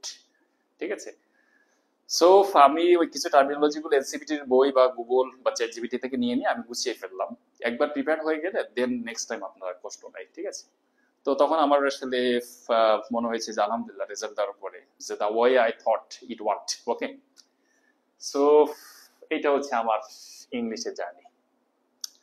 তো সোহাগ স্যার, আমরা একটু কমেন্টসে, আচ্ছা আমি একটু দুষ্টামি করি আমরা, না আমরা কিরকম দুষ্টামি করতে পারি? আচ্ছা, আমি একটা প্রশ্ন করি, এটা আমরা সোজা সোজা উত্তর না দিয়ে, আমরা মনে হয় একটু টানা অনেকক্ষণ ক্লাস নিচ্ছি বা ডিসকাস করছি, একটু আমরা বোর্ড ফিল করতে পারি। একটু দেখেন, আমরা প্রশ্ন করতে পারি হচ্ছে যে কিভাবে শর্টকাটে বিসিএস ক্যাডার হওয়া যাবে, হ্যাঁ, কিন্তু উত্তরটা হবে হচ্ছে দুষ্টামি উত্তর, কোনো ভদ্র উত্তর হবে না, ঠিক আছে? তো কিভাবে শর্টকাটে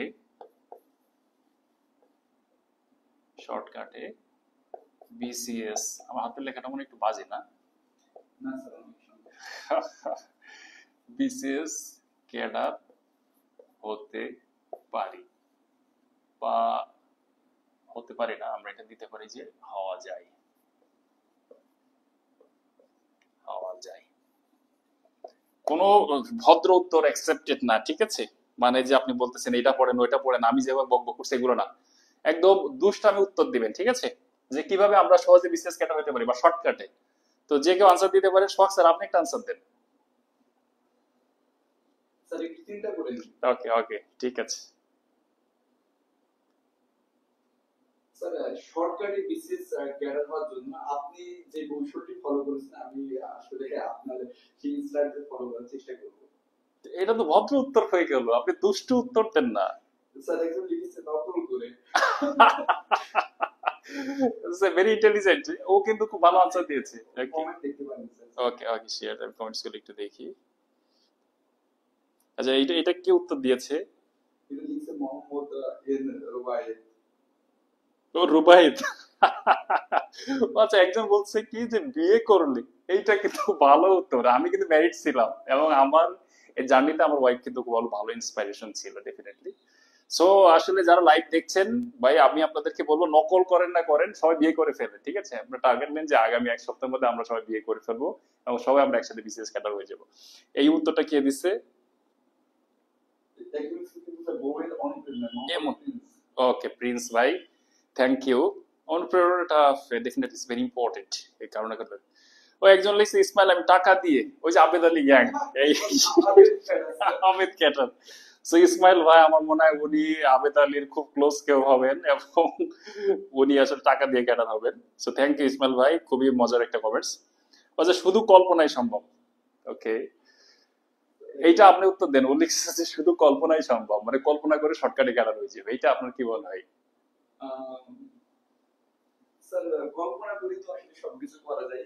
আসলে আমাদের একটা ইডিয়মস থেকে ব্রেন ড্রিম, তো আসলে কল্পনায় আসলে যত সহজে পাওয়া যায় শর্টকাটে আর কি পাওয়া যায়। এই যে আমি কল্পনা করছি আমি রাজা হয়ে গেছি, এত দ্রুত কল্পনা ব্যতীত পাওয়া সম্ভব নয় স্যার। ওকে ওকে, তার মানে ও যে আনসারটা দিয়েছে কল্পনায় শর্টকাটে ক্যাডার হয়ে যায়, এটা কিন্তু পারফেক্ট আনসার সে দিয়েছে। শর্টকাট আসলে কল্পনা বাদে সম্ভব নয়। ওকে, স্নেহের পুতুল ও লিখছে কি স্বপ্নে কতবার ক্যাডার হইলাম, ঠিক আছে? আচ্ছা, সম্ভব যদি গ্রুপের কেউ প্রশ্ন তৈরি করে। আচ্ছা, এগুলো বলছে চাচার কাছ থেকে প্রশ্ন আউট করে, যে আবেদ চাচার কথা বলছিস, ঠিক আছে? আবেদ ক্যাডার আসলে স্যার এটা একটা অন্যতম পাওয়া আসলে। কিন্তু Okay. আবেদ কি উনি কি জেলে আছে স্যার? আবেদ আলী, এটা আচ্ছা, এইটা আমি জানি না। এইটা আবেদ নিয়ে ইয়া প্রশ্ন করছে, এই যে চাচার কাছ থেকে প্রশ্ন আউট করে, এটা লিখছে যে আদ্রি ইয়ান মাহফুজ। আমার মনে হয় যে আবেদ চাচা কোথায় আছে ইনি ভালো বলতে পারবে। সো আমি একটু বলছি, আদ্রি ইয়ান মাহফুজ ভাই, আবেদ চাচা কোথায় আছে এটা একটু কমেন্টস করে জানান, ঠিক আছে? স্যার একদম লিখেছে পানি পড়া খেয়ে। ওরে ভাই, ভেরি ইউনিক। তো আচ্ছা, আমি বলছি কি by marrying the grandson of PSC director. আল্লাহ আল্লাহ। আচ্ছা, কি আলাদিনের চারাক সাধনা করে ঘুমিয়ে ঘুমিয়ে। ভাই আপনার আপনার দি চ্যাম্পিয়নের যে follower, this very very witty and very funny, ঠিক আছে? আসলে আমি তো কল্পনাই করি না স্যার। এটা কিন্তু খুবই ইন্টেলিজেন্ট স্যার, তাদের প্রশ্নের উত্তরগুলো কিন্তু খুবই আসলে আমাকে আকৃষ্ট করছে। ওকে স্যার, সো আপনাকে প্রাউড ফিল হচ্ছে জি স্যার। যে ও খুব ভালো দুষ্ট আনসার দিতে পারে। ওকে, রাজনৈতিক রেফারেন্সে সম্ভব তাবিজ পড়া দিয়ে রিড উইথ জিএফ গার্লফ্রেন্ডের সাথে পড়তে। আমি দেখছি অনেকে গার্লফ্রেন্ডের সাথে কিন্তু পড়ে এবং গার্লফ্রেন্ড খাইয়ে দেয়, ঠিক আছে? তখন তার পড়ার স্পিড আরো বেড়ে যায়, ঠিক আছে? সো এটা একটা ওয়ে হতে পারে। চন্দ্রিমা উদ্যানে দেখি তো এরকম কাপড় পড়াশোনা করে। ওকে, সোহাগ স্যার চন্দ্রিমা উদ্যানও দেখছেন কাপড়টা বই পড়তেছে। যাক, তাবিজ ব্যবহার, ও মাই গড। সো আমি আর এটা নিয়ে এক্সটেন্ড করতেছি না, যেভাবে আনসার আসা শুরু করছি। আর মনে হয় যে এইগুলো আপনি যে ফ্রি টাইমে থাকেন, আমি এসব সবগুলো পড়বো আমি ফ্রি টাইমে। ওর কি লিখছে, ভেরি ইন্টারেস্টিং। সো আচ্ছা, আমরা আমাদের মানে টপিকে ফিরে আসি। জি স্যার। ওকে, আজ একটা বিষয় আমাকে বলছেন যেহেতু, যে স্ত্রীর অনুপ্রেরণা, এইটা আমার লাইফে কাজ করছে। আমি খুব ছোট্ট একটা বলি, একদম what happened with me, I will tell that. Okay, আমার ফার্স্ট বিসিএস ছিল 38। সো 38 বিসিএস রিটার্ন দিলাম একদম শুরুতেই, প্রথম বিসিএস অ্যাপিয়ার দিয়ে। এবং তারপর পরই আমার ওই সময় প্যারালালের ব্যাংকের সিনিয়র অফিসার পরীক্ষা হলো। আমি বুঝতাম না, আমার ফার্স্ট চয়েস ছিল বাংলাদেশ কৃষি ব্যাংক, এবং খুব শর্ট টাইমে, একদম বের করা হওয়ার খুব শর্ট টাইমে বাংলাদেশ কৃষি ব্যাংক পেয়ে গেলাম সিনিয়র অফিসার হিসেবে। এবং ফ্যামিলি ওরিয়েন্টেশন, এবং আমার যে জয়েন করার প্রয়োজন ছিল, আমি মাত্র বিয়ে করছি তখন, আমি পাশ করার সাথে সাথে বিয়ে করছি, ঠিক আছে। সাকসেসের পিছনে একজন লিখছেন যে এটার কন্ট্রিবিউশন আছে। তো আমার আসলে যেহেতু একটা সোশ্যাল প্রেশার আমার কাজ করছে, তো আমি বিসিএস এর প্যারালালি কানেক্ট করতে হয়েছে। আমি যখন ব্যাংক জব হয়েছে, I was not prepared for that, but join করতে হলো। আমার মাদারীপুর পোস্টিং হলো। তো জয়েন করার পরে ব্যাংক জব, আমি উইথ ডিউ রেসপেক্ট, আমাদের স্যারও কিন্তু ব্যাংক জব করেন, he is proud of senior officer of Agrani bank, I also proud of him. But bank জবে যেটা হলো যে একদম সকাল থেকে সন্ধ্যা পর্যন্ত পরিশ্রম, এবং যে কাজের ডাইনামিক্সটা, ওইটা আমি খুব বেশি এনজয় করতে পারলাম না আমি। তো আমি কিন্তু করতেছি, কিন্তু আমি এনজয় করতেছি না, করতেছি। এর মধ্যে 40 বিসিএস এ পেরিয়ে দিলাম, টিকলাম। এবার 40 বিসিএস এ রিটার্ন দিলাম। এই মাঝামাঝি কোন একটা সময় ওই 38 এর নন ক্যাডার রেজাল্ট দিল। আমি উপজেলা সমস্যা অফিসার হইলাম। এবং আগে কিন্তু স্যার, এখন যেমন একবারের রেজাল্ট দেয় না, আগে কিন্তু নন ক্যাডার এই পার্ট বাই পার্ট দিত। যে আমাদের সময় দেখা যাচ্ছে প্রথমে দিন 120টা রিকুইজিশন আসছে, নেক্সট বিসিএস এর রেজাল্ট হওয়া পর্যন্ত। অনেকবার হ্যাঁ হ্যাঁ, অনেকবার দিয়েছি। তারপরে সেগমেন্টে কিছু, তারপরে সেগমেন্টে কিছু। তো মেরিট লিস্ট অনুযায়ী আমি দিতে থাকতো। তো আমার ফার্স্ট যে সেগমেন্টে দিল, সেখানে আমি হচ্ছে মোস্ট প্রবাবলি 33তম ছিলাম। তার মানে কি ভেরি ক্লোজ টু ক্যাডার। এবং তখন ছিল কোটা 56%। সো যদি ওইবারই কোটা বাদ দেন, তার মানে আমার ওইবারই ক্যাডার আসে প্র্যাকটিক্যালি। তো আমার স্বাভাবিকভাবে কনফিডেন্সটা বেড়ে গেল, এবং আমি 40 বিসিএস দিলাম রিটার্ন। আমার মনে হচ্ছে 38 থেকে ভালো করছি, বাস আমি 41 দিলে সব বাদ। আমি কনফিডেন্স যে 38 যদি ওই অল্প পড়াশোনা করে আবার হচ্ছে যে নন ক্যাডার এত ভালো আসে শুরুতে, তাহলে এবার আমি নিশ্চিত ক্যাডার হবে। এবং 40তে কিন্তু হচ্ছে কোটা ছিল না। 40 ভাইবা দিলাম, খুবই দারুণ ভাইবা দিলাম, দুর্দান্ত আমার কাছে মনে হয়েছে। বাট ভাই, এখানে কিন্তু একটা ছোট্ট করে বলে রাখি, অনেকে এসে বলে যে কঠিন ভাইবা দিচ্ছি, ফাটাই ভাইবা দিচ্ছি, আমার আসে নাই। এর মানে হচ্ছে যে ওই খুব ফাটাই ভাইবা দিচ্ছেন, খুব ভালো ভাইবা দিয়েছেন, যেটা সেটা আপনার কাছে মনে হয়েছে, আপনি আপনাকে জাজ করে বলছেন। কিন্তু পিএসসি এর কাছে যে বোর্ড মেম্বার আছেন, বিজ্ঞ বোর্ড মেম্বার, তার কাছে আপনার আনসার গুলো, আপনার যেটা আপনি যতটা স্যাটিসফাইড, সে স্যাটিসফাইড না। ইভেন আপনি ফেলও করতে পারেন, কারণ তার কাছে ভালো লাগে নাই। কারণ আমি তো নিজে, মানুষ নিজেকে জাজ করার সময় আমরা বায়াস থাকি। সো আসলে ওইটাতে আমি মিলাবো না, হোয়াট এভার। সো আমি 41-43 কিনা লাইফ থেকে গন হয়ে গেছে। আমি ব্যাংকে জব করতেছি, আর আছে এই 40 রেজাল্ট দিলে ক্যাডার সার্ভিসে জয়েন করবো। আমার মনে আছে 30শে মার্চ 2022, ওই দিন আমি, আমার ব্যাংকটা 2 তলা ছিল, নিচতলাতে আমরা লাঞ্চ করতাম। লাঞ্চ করার পর একটু এসে বসছি, in the mean time result দিচ্ছে। আমি তো আসছে, একবার ক্যাডার আসছে, অ্যাডমিন চলে আসছে, সার্চ দিছি, দেখি যে আমার লিস্ট, রোলটা হচ্ছে নন ক্যাডার লিস্টে। তো আমি, আমার সিচুয়েশনটা আসলে এইভাবে কি বোঝানো হচ্ছে, ভেরি ডিফিকাল্ট। তো যখন নন ক্যাডার আসছে, আমার 41-43 না হয়ে গেছে, আমি প্রচন্ড ফ্রাস্ট্রেটেড হয়ে গেলাম। আমি জাস্ট চুপ করে কিছুক্ষণ বসে 1-2 মিনিট ভাবলাম, প্রচন্ড ফ্রাস্ট্রেটেড। মানে আমার মনে খুবই এক্সপেকটেশন ছিল যে হবেই, ঠিক আছে। কিন্তু এটা তো কম্পিটিটিভ এক্সাম ভাই, আমি তো ভালো বলছি মানে যে আমি ভালো অন্যদের থেকে, তা তো নয়। আমি তো অন্যদেরকে দেখতে পাচ্ছি না যে অন্যরা কত ভালো। সো আমি খুব ফ্রাস্ট্রেট হয়ে গেলাম, প্রচন্ড ফ্রাস্ট্রেট, আমি আসলে বোঝাতে পারছি না। আমি তখনই সিদ্ধান্ত নিলাম, I have to leave this job, চাকরিটা ছেড়ে দিতে হবে, আমার have to study other. Sir বলেন। স্যার, আপনি ব্যাংকের সিনিয়র অফিসারের মধ্যে একটি গুরুত্বপূর্ণ চাকরি ছাড়া, এটি কিন্তু নিঃসন্দেহে সহজ সিদ্ধান্ত ছিল না। কারণ চাকরিতে একবার জয়েন করে গেলে কিন্তু ফ্যামিলি একটা প্রত্যাশা তৈরি হয়, এবং আপনি প্রতিনিয়ত একটা ইনকাম করছেন, সেটি আসলে না পাওয়ার কিন্তু একটি যন্ত্রণা তৈরি হয়। আনডাউটেড। তো সেটি আপনি কিভাবে কভার করলেন? Right, thank you so much. আগে আমি চাকরি ছাড়ার ডিসিশন নিলাম ওই সময়। আমি তখনই, আমার ওয়াইফ আবার ব্যাংকার, ওয়াইফআইসি ব্যাংকে জব করে, তখন অল্প কিছুদিন হয়েছে জব পেয়েছি। তার আগে আমি solely আমার উপরই ফ্যামিলি ডিপেন্ডেন্ট ছিল। ও জব করবে কিছুটা রিল্যাক্স, বাট আমার ফ্যামিলিতে বেশ ভালো বার্ডেন ছিল। সো দুইজনের ইনকামটা খুব ইম্পর্টেন্ট ছিল। তো ওই সময় আমার ওয়াইফকে আমি ফোন দিলাম, দিয়ে বললাম যে আমার ওয়াইফের নাম হচ্ছে রিয়া, যে রিয়া দেখো আমার তো এই অবস্থা, আমি তো অলরেডি অনেক পিছিয়ে গেছি, আমি পড়াশোনার থেকে আমি অনেক দূরে চলে এসেছি। So, আমি যদি এখানে এইভাবে চাকরি করি সকাল থেকে সন্ধ্যা পর্যন্ত একা একা ফ্যামিলি ছাড়া, আমি সন্ধ্যার পরে যে পড়বো আমার পক্ষে সম্ভব না। সো আমার ক্যাডার সার্ভিসে যাওয়ার খুবই ইচ্ছা, আমি যদি যেতে চাই আমার জবটা ছাড়তে হবে, এখন কি করব। ও তখন একটু জাস্ট মনে হয় কয়েক সেকেন্ড ভাবলো, ভেবে বললো যে ওকে তুমি leave the job and get back to the Dhaka, এবং instant I got back to the Dhaka. So ওই জাস্ট কয়েক মিনিটের ডিসিশন, খুবই একটা সাহসী সিদ্ধান্ত ছিল। আনডাউটেডলি আমি আমি এটা আমি নিজেই বলছি সাহসী ছিল। তো আমি ঢাকাতে যখন আসছি খুব স্বাভাবিকভাবে বাই সোশ্যাল স্ট্যাগমা, বোঝেন তো আমরা যারা এই মিডিল ইনকাম ফ্যামিলি থেকে আসি বা মফস্বল থেকে আসি, স্যার আপনি হোম ডিস্ট্রিক্ট ঝিনাইদহ, তো খুব স্বাভাবিকভাবে বাবা মা আত্মীয় স্বজন কি বলবো, তারা খুবই খারাপ ভাবে বিষয়টাকে নিল। আমার সারাউন্ডিংস এ অনেকে বললো যে স্যার অনেকে বিশ্বাস করে যে সে চাকরি পায়নি, হয়তো এতদিন ভালো কি করছে চাকরি ছেড়ে দেয়, এরকম হয়েছে। ওকে ওকে, হতেই পারে, ভাবতে পারে হয়তো বা। তো আমার স্বাভাবিকভাবে আমার বাবা মা এবং ফ্যামিলি সবাই খুবই মানে আমাকে কি বলবো, আমাকে খুব ট্রমাটাইজ করে দিল। দেন আমি যেটা করলাম, ফোন টোন সব ধরা বন্ধ করে দিলাম, গেট কমপ্লিটলি আইসোলেটেড। ঠিক আছে, কমপ্লিটলি। আমার তখন পিলিরা 2 মাস সময় আছে, 44 আগে অ্যাপ্লাই করা ছিল। চোখ বন্ধ, সকাল থেকে রাত পর্যন্ত পড়াশোনা করি। The only man or women আমাকে একদম ফুল টাইম মেন্টাল সাপোর্ট দিয়ে যাচ্ছে, সেটা হচ্ছে আমার ওয়াইফ। তো আমার মাকেও আমি শুরুতে বুঝাতে পারি না, যদি আমার মা পরবর্তীতে বুঝতে পেরেছে, আমাকে সাপোর্ট দিয়েছে। I am also grateful to her. তো কমপ্লিটলি আইসোলেটেড, সারাদিন পড়তেছি। দেন আমি যেহেতু আগে পড়া ছিল 2 মাসে আমি কভার করে ফেললাম ভালো, এবং খুব ভালো একটা পিলি দিলাম। দেন পিলি দিয়ে আমি বুঝছি যে আমার রিটার্ন পিলি আসবে নিশ্চিত। রিটার্ন পড়া শুরু করলাম। এবং আপনি যেটা বলছিলেন যে কি ফাইন্যান্সিয়াল প্রেশারটা কিভাবে কভার করলাম। হ্যাঁ, না, আপনি প্রতিনিয়ত ইনকাম করছেন, Yes. টাকাটা না পাওয়া কিন্তু Yeah. স্যার একটু খারাপ লাগে। Right, undoubtedly. তখন আমি যেটা করলাম, ওই পিলি পাস করার পর যখন রিটার্ন প্রিপারেশন শুরু করলাম, রিটার্ন তো একটু লং জার্নি, তখন আমার মনে হয়েছে যে একটু ফাইন্যান্সিয়াল সাপোর্ট দরকার। দেন আমি টিউশনি শুরু করলাম। জি।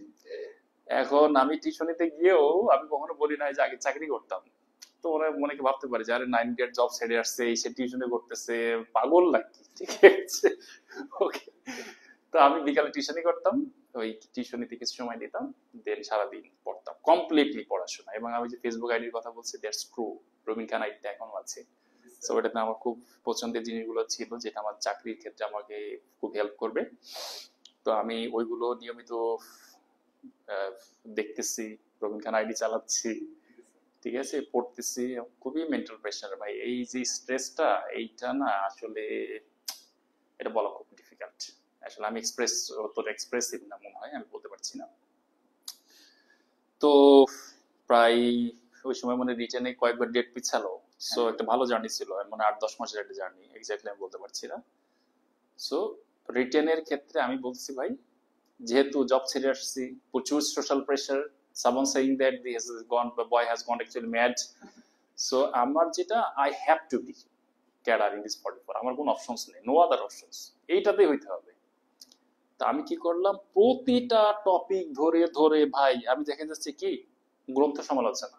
আমি ফেসবুকে সার্চ করছি কোন জায়গায় কে কি বলছে, গ্রন্থ সমালোচনা কিভাবে ভালো করা যায়, গুগল সার্চ করতেছি, এখানে করতেছি, ইউটিউব করতেছি, করে করে করে করে আমি স্ট্র্যাটেজি সেট করছি। তার মানে স্যার আপনি সিলেবাসটা অ্যানালাইসিস করে প্রচন্ড। একটা বিষয় সবসময় মাথায় রাখছেন যে কিভাবে অন্য থেকে ইউনিক হওয়া যায়। ইউনিক হওয়া যায়, ইউর রাইট। কারণ এটা সকলেই তারা প্রিলি পাস করতে কোয়ালিফাইড, কিন্তু আমাদের জেনারেল ক্যাটাগরি 400 থেকে 500 এরকম থাকে, সেটি পাওয়া আসলে সত্যি কিন্তু কঠিন স্যার। কঠিন ছিল, ঠিক আছে। এবং তখন না দেখেন আমি কিভাবে ভাবছি, তো দেখেন আমি আজিজ সর্তস আমার ফ্রেন্ড, ও সম্ভবত 40 ক্যাডার বা 41-এর, ওর দেখেন বিশেষ স্ট্র্যাটেজি বা আজিজ সর্তসের পেজ আছে। ওখানে যে দেখলাম যে গ্রন্থ সমালোচনার যে স্টাইলটাও বলছে গুড।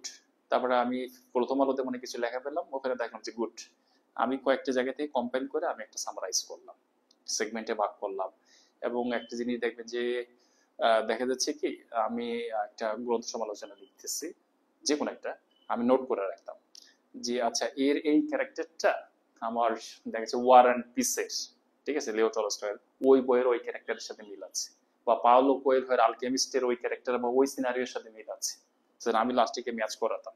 যে এই ক্যারেক্টার এটা এটা এটা ওর সাথে ওইটার সাথে ম্যাচ করে। Unique idea sir. একটা বিষয় দেখুন, নাম কিন্তু গ্রন্থ সমালোচনা, কিন্তু কোন বই কিন্তু সমালোচনা কিছুটা কিন্তু থাকে না। এটা কি একটু করা উচিত কিনা? ভাই এটা এটা হচ্ছে পজিটিভ কিন্তু লেখা হয়। নো নো, এটা হচ্ছে সমালোচনা মানে কিন্তু আমরা মনে করি ক্রিটিসিজম, নট ক্রিটিসিজম। এটা হচ্ছে সম আলোচনা, মানে আপনি সমানভাবে ওইটা নিয়ে পজিটিভ নেগেটিভ আলোচনা করবেন। সো ডেফিনেটলি আমার কোনো জায়গায় যে দুর্বলতা মনে হয়, ঠিক আছে, মনে হয় যে নাই ক্যারেক্টারের গঠনটা একটু দুর্বল হয়েছে, এটা আমরা বলতে আলোচনা আমার মনে হয় একটু মৌলিকত্ব আনার সুযোগ থাকে, রাইট যে আসলে আমিও এভাবে কল্পনা করি। রাইট। জাস্ট একটা এক্সাম্পল দিলাম, ঠিক আছে। এরপরে দেখেন আপনি ডেটা প্রেজেন্স আমরা কিভাবে করি, ধরেন কোন একটা ডেটা খুব স্বাভাবিকভাবে সেটা মনে করেন ইনক্রিজিং আপওয়ার্ড, ঠিক আছে। তো আপনি কি করতেছেন দেখেন, এই যে ডেটা, ধরেন রেমিটেন্সের ডাটা, ঠিক আছে, বাকি সামথিং একটা এক্সপোর্টের ডাটা, ঠিক আছে, ধরেন আপনি 48 বিলিয়ন, 49 বিলিয়ন বা 50 বিলিয়ন, ঠিক আছে, দেখা যাচ্ছে 2022-23 অর্থ বছর, 24-25 অর্থ বছর, এটা কি ইনক্রিজিং ট্রেন্ড না? তো আমরা কি করতেছি, জাস্ট এভাবে করে আপনি একটা প্রেজেন্ট করে দিবেন, শর্ট স্যার।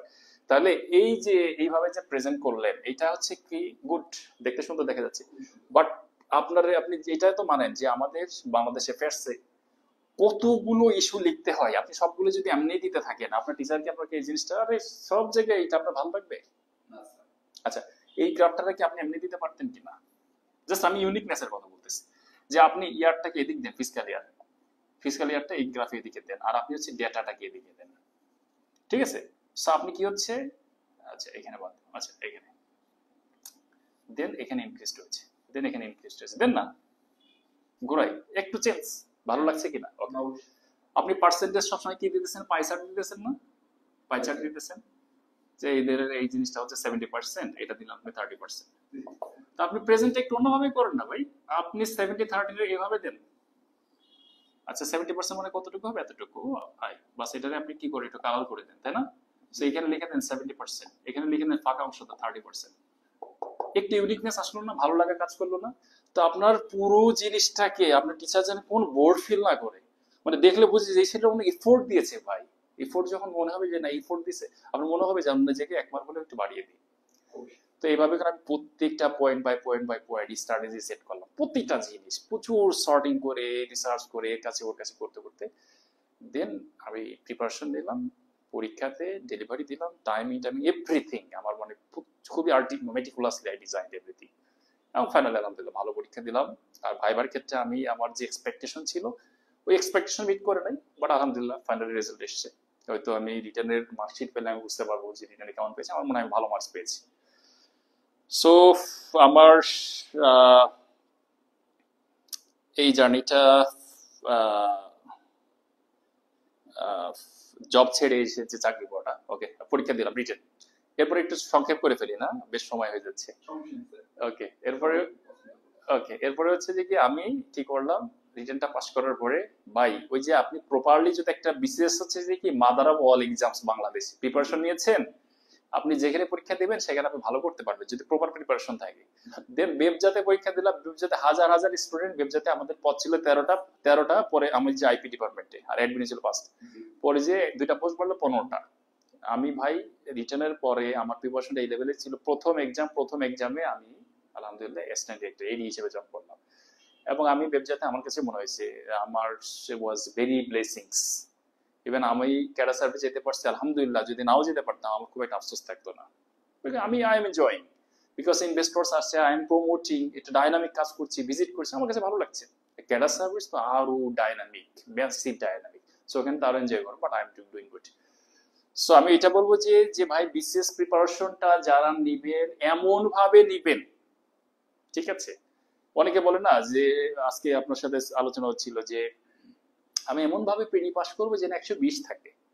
আরে ভাই আই রেসপেক্ট উইথ ইউ, আমি যারা এই ধরনের চিন্তা করেন আই রেসপেক্ট ইউ, বাট আপনি 120-এর প্রিপারেশন নিয়ে গেছেন, আপনি পরীক্ষা দিয়ে ভালো করছেন, ধরেন 123 পাইছেন, আসার পরে দেখলেন যে এই সোহাগ স্যার বলতেছে কাটমার্ক থাকতে পারে 122 থেকে 25, এই তো তানজিল স্যার দেখতেছে তার পেজে পড়ে দিতেছে কি এইটার কাটমার্ক হতে পারে 128। এখন এই টেনশন করতে করতে ভাই আপনি রিটার্ন করবেন নাকি আপনি টেনশন করবেন, তাই না? বাট আপনি যদি ওইখানে পাইতেন 140, হ্যাঁ পরের দিন এসে ঘুমাবেন, ঘুম থেকে ওইটা রিটার্ন পড়া শুরু করতেছে ফুল রিল্যাক্স, কোনটা বেটার? সো ভাই প্রিপারেশনটা হাফ ডান দরকার কি, আপনি আপনি অ্যাবসলিউট প্রিপারেশনটা নেন না কেন? অ্যাবসলিউট প্রিপারেশন যখনই আপনি নিবেন খুব স্বাভাবিকভাবে তখন আপনি এর প্যারালাল যে এক্সামস গুলো হবে ওই এক্সাম গুলোতে আপনি ভালো করবেন। সো আমি যেটা বলবো যে ভাই ওই half done shortcut I don't like it. So আপনারা যদি প্রিপারেশন নেন আমি বলবো যে একটা ফুল ফ্লেজড একটা খুবই আর্টিকুলেটলি ডিজাইনড একটা খুব দারুণ একটা প্রিপারেশন নেওয়ার চেষ্টা করবেন। সো এইটা হচ্ছে আমার আলোচনা হলো। আমি এখন একটু ইংলিশ বাংলা একটু টপিক ওয়াইজ একটু আলোচনা করবো। এর আগে স্যার আমরা মনে একটু কমেন্টস পড়ে নিতে পারি একটু আমরা এটা, অবশ্যই স্যার, কারণ নাম বলিয়েন স্যার। ওকে স্যার।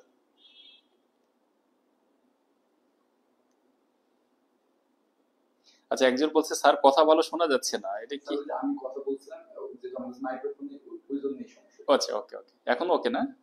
ওকে। আচ্ছা আমাদের স্যার এখানে আপনিও একটু দেখতে পারেন কমেন্টস যেটা কিনা আমরা ডিসকাস করতে পারি। স্যার, একজন বলেছে সমস্যা নেই, বলেন স্যার, আব্দুল আল মামুন নামে, আপনার আরো কথা শুনতে চাই স্যার। ওকে, আচ্ছা আব্দুল আল মামুন, ভালো দিন, শুনবো। ওকে, আমারও ভালো লাগছে আসলে আপনার স্টুডেন্ট গুলা স্যার, দে আর অ্যাকচুয়ালি অসাম অসাম। একজন ম্যাথ নিয়ে কিছু জানছি স্যার, লাইফ সেন্স নাম, ম্যাথ। ও ও স্যার ম্যাথ নিয়ে একটু বললেন, একটু বললেন। আচ্ছা ওইটা আমি আসবো, হ্যাঁ আমি একটু পাশে নোট করে রাখলাম। ম্যাথ বলবো স্যার, আমি টপিক ওয়াইজ সবগুলোই তো কভার করতে গেলে সময় বেশি লেগে যাবে। আমি ইংলিশ বাংলা ম্যাথ সবগুলো নিয়ে একটু একটু জাস্ট বলবো, আমরা যাতে চিন্তার একটা জায়গা তৈরি হয় ওইটুকু আমি একটু বলার চেষ্টা করবো। ওকে,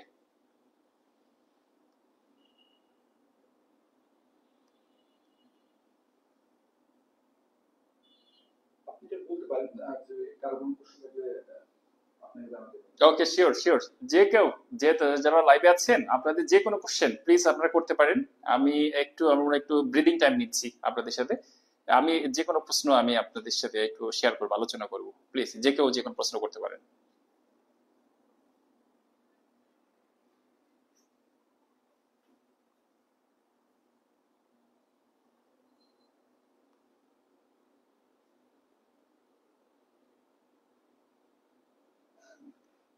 এখন প্রশ্ন করতে স্যার।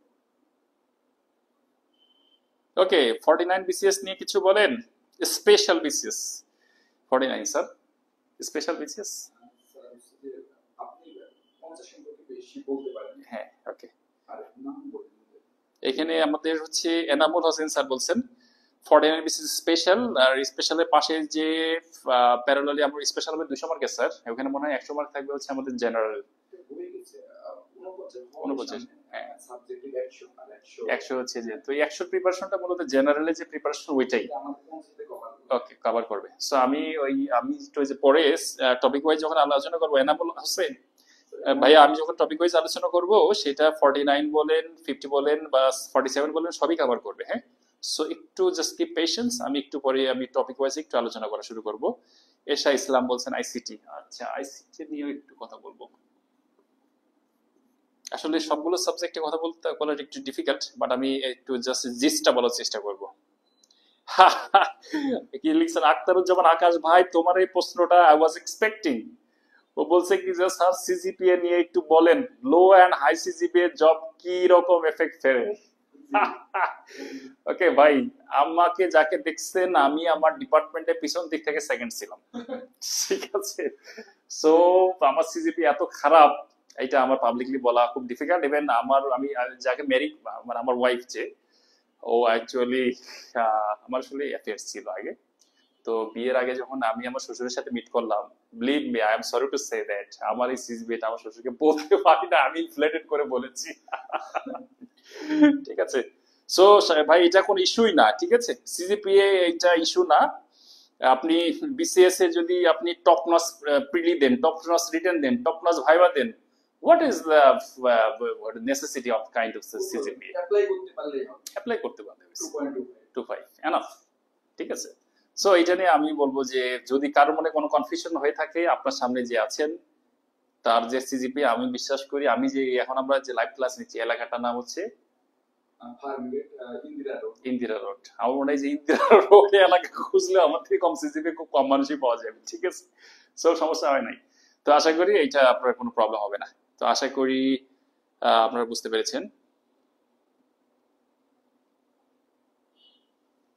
আচ্ছা 47 পিডি আসলে খুবই নিকটে, তাই না স্যার? খুবই সামনে। এইটা স্ট্র্যাটেজিক, এখানে আমার অলিউল ভাই ইসলাম ভাই বলছে স্ট্র্যাটেজিক হওয়ার সেটা কোনো ওয়ে নাই। আপনি লং টার্ম প্রিপারেশন যা নিয়েছেন, এখন আপনি স্ট্র্যাটেজি বুঝাতে হবে। স্ট্র্যাটেজি কিভাবে বুঝাবেন আমি একটু পরে যখন টপিক ওয়াইজ একটু ডিসকাস করার চেষ্টা করবো, এটা আপনাকে হেল্প করবে। বাট এটা বলবো যে ভাই প্রত্যেকটা নাম্বারকে ভ্যালু দেন ভাই, সিলেবাসটাকে একদম পুঙ্খানুরূপ অ্যানালাইসিস করেন, ঠিক আছে? যে দেখা যাচ্ছে কোন একটা জায়গায়, যেমন দেখুন ইংলিশে আছে না স্যার কম্পোজিশন, ওই যে ওখানে আছে যে পার্টস অফ দ্য প্যারাগ্রাফ বা পার্টস অফ দ্য হচ্ছে লেটার, ওইখানে যদি টোটাল পড়া পড়েন আপনার কয় মিনিটের পড়া? 5 মিনিটের পড়া হবে। বাট ওই 5 মিনিটে ওখান থেকে দেখবেন প্রায় কিন্তু 1 মার্ক 2 মার্ক কোশ্চেন এসছে, আসে না? আসে না, হ্যাঁ। বাট আপনি কিন্তু ওখানে সামান্য একটু সময় দিলে ওখানে ভালো মার্কস পাচ্ছেন। এই যে ভাই শার্প অ্যানালাইসিস এবং সেলফ ডেভেলপমেন্ট, নিজেকে চেনা, নিজেকে বোঝা এবং নিজেকে অ্যানালাইসিস করে, এইটাই ভাই আপনার জন্য সাজেশন, যেহেতু শর্ট টাইম আছে, ঠিক আছে? আচ্ছা, একজন বলছে যে বুয়েট ব্যাচ ডিপার্টমেন্ট কোনটা? আমি ব্যাচ হচ্ছে 12 ব্যাচ, আমার ডিপার্টমেন্ট হচ্ছে ইউআরপি।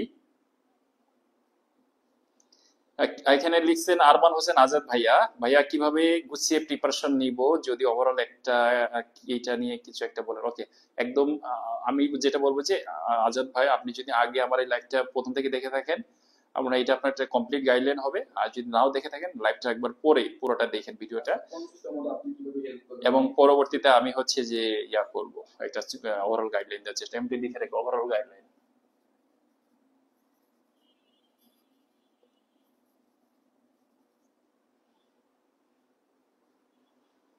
স্যার কি বললেন স্যার? অনেকে 50তম বিসিএস কিভাবে ভালো করবে সেটা আপনি এখন হেল্প করবেন কিনা? ডেফিনেটলি আমি বিসিএস চ্যাম্পিয়নের সাথে আছি মেন্টরস হিসেবে। আমাদের সাথে রাকিব স্যার আছেন, তারপর মেহেদি স্যার আছেন, উনি অ্যাডমিনিস্ট্রেশন, আর রাকিব স্যার হচ্ছে পুলিশে আছেন, আমি আছি, আর সোহাগ স্যার তো আছেনই, সো ড্যাশিং বয়। তো আমরা ভাই ওইটা আমি যেটা আমার জায়গা থেকে করব, আমি হচ্ছে কি একটু ভাই সবকিছুতে খুব আর্টিকুলেটেড। ইভেন আমি যে আপনাদের সাথে কথা বলছি আমি অনেকটা প্রিপেয়ার্ড আগে থেকে। সো যে কোনো ক্লাসের সময় আমিও ওরকম স্টুডেন্টরা কিভাবে বললে বুঝবে না বুঝবে আমি অ্যানালাইসিস করি। আমি আগেও ক্লাস নিয়েছি, আমি এক্সাম বাজে এখনো ক্লাস নিচ্ছি এবং চ্যাম্পিয়নে যুক্ত হয়েছি। সো আমি একটা যে কোনো টপিক যেটা আমার থাকবে আমি খুবই ওয়েল অর্গানাইজ ভাবে এটা আমি পড়ানোর চেষ্টা করব। এবং আমরা যেটা করছি, আমরা অলরেডি কাজ করতেছি, আমরা টিচার প্যানেলস মিলে আমরা এখন সিলেবাস তৈরির কাজ করছি, এবং কোন কোন কোর্সে কিভাবে পড়াবো, এবং ইভেন আমরা ফোরকাস্টিং করেছি আগামী 5-7 বছর পরে আমাদের এটা সেটআপটা কিরকম হইতে পারে। এবং আমরা ওইটা যেটা বলছিলাম যে অগমেন্টেড রিয়েলিটি পর্যন্ত আমরা এটাও কথা বলেছি। তো আমার মনে হয়েছে যে এইখানে আমরা খুব ভালো কন্ট্রিবিউট করবো, এবং যারা এখানে থাকবেন আমার মনে হয় যে আপনারা উপকৃত হবেন, আনডাউটেডলি উপকৃত হবেন। স্যার এবার আপনি টানা সেশনটা শুরু করেন, কারণ কমেন্ট করতে গেলে আপনার অনেক সময় লেগে যাবে। ওকে, আমি আমরা 10 মিনিট কমেন্ট সেশন রাখি। আচ্ছা, পরে লাস্টের দিকে আমি যারা কমেন্ট করছেন থ্যাংক ইউ, আমি লাস্টে একটা গো থ্রু করব এবং যে যে কমেন্টস গুলো আনসার দেওয়া সম্ভব আনসার দেওয়ার চেষ্টা করব, ঠিক আছে? আপনি পরে পেজে রিপ্লাই দিয়ে দেবেন, এটা বলতে পারেন। ওকে, আমাদের বিসিএস চ্যাম্পিয়ন পেজ থেকে আমরা আসলে একটু রিপ্লাই দেওয়ার চেষ্টা করব, যদি সম্ভব হয় আমি চেষ্টা করব। বিকজ আপনাদের প্রত্যেকটা কমেন্টস, প্রত্যেকটা রিয়াকশন, এগুলো আসলে that's part of our emotion, আমরা খুব রেসপেক্ট করি। তো আমি ইংলিশ নিয়ে অলরেডি শুরু থেকে কিভাবে শেষ পর্যন্ত ডেভেলপ, একজন প্রশ্ন করছিলেন যে ফার্স্ট ইয়ারে কি করব। ভাই আপনাকে বলবো যে আমি ইংলিশ সেগমেন্টে আলোচনা করেছি, এইটা ভাই আপনার জন্য খুবই অ্যাপ্লিকেবল, ঠিক আছে? অনেকে বলে যে ফার্স্ট ইয়ারে এ দরকার নাই ও দরকার নাই, এটা ভাই তার perception, I respect that. But আমি বলি যে ভাই আপনার যদি আপনি ফিক্স যে আমি বিশেষ ক্যাডারই হব, ফিক্স হয়ে গেছে, তো ঠিক আছে, আপনার সারাদিন বিশেষ পড়ার দরকার নেই। আপনি প্যারালালি আপনার ইউনিভার্সিটি পড়াশোনার পাশাপাশি যদি আপনি কোনো একটা বিষয় একটু এগিয়ে রাখেন, আমি তো কোনো দোষে কিছু দেখি না, ইউ ক্যান, ঠিক আছে? তো আমি আপনাদের জন্য বলবো যে আমার ইংলিশ সেগমেন্টে ডিসকাস যেটা করেছি বা এখন যেটা করবো, এটা একটু ফলো করেন, এটা আপনাকে হেল্প করবে, নিশ্চিতভাবে হেল্প করবে। ওকে,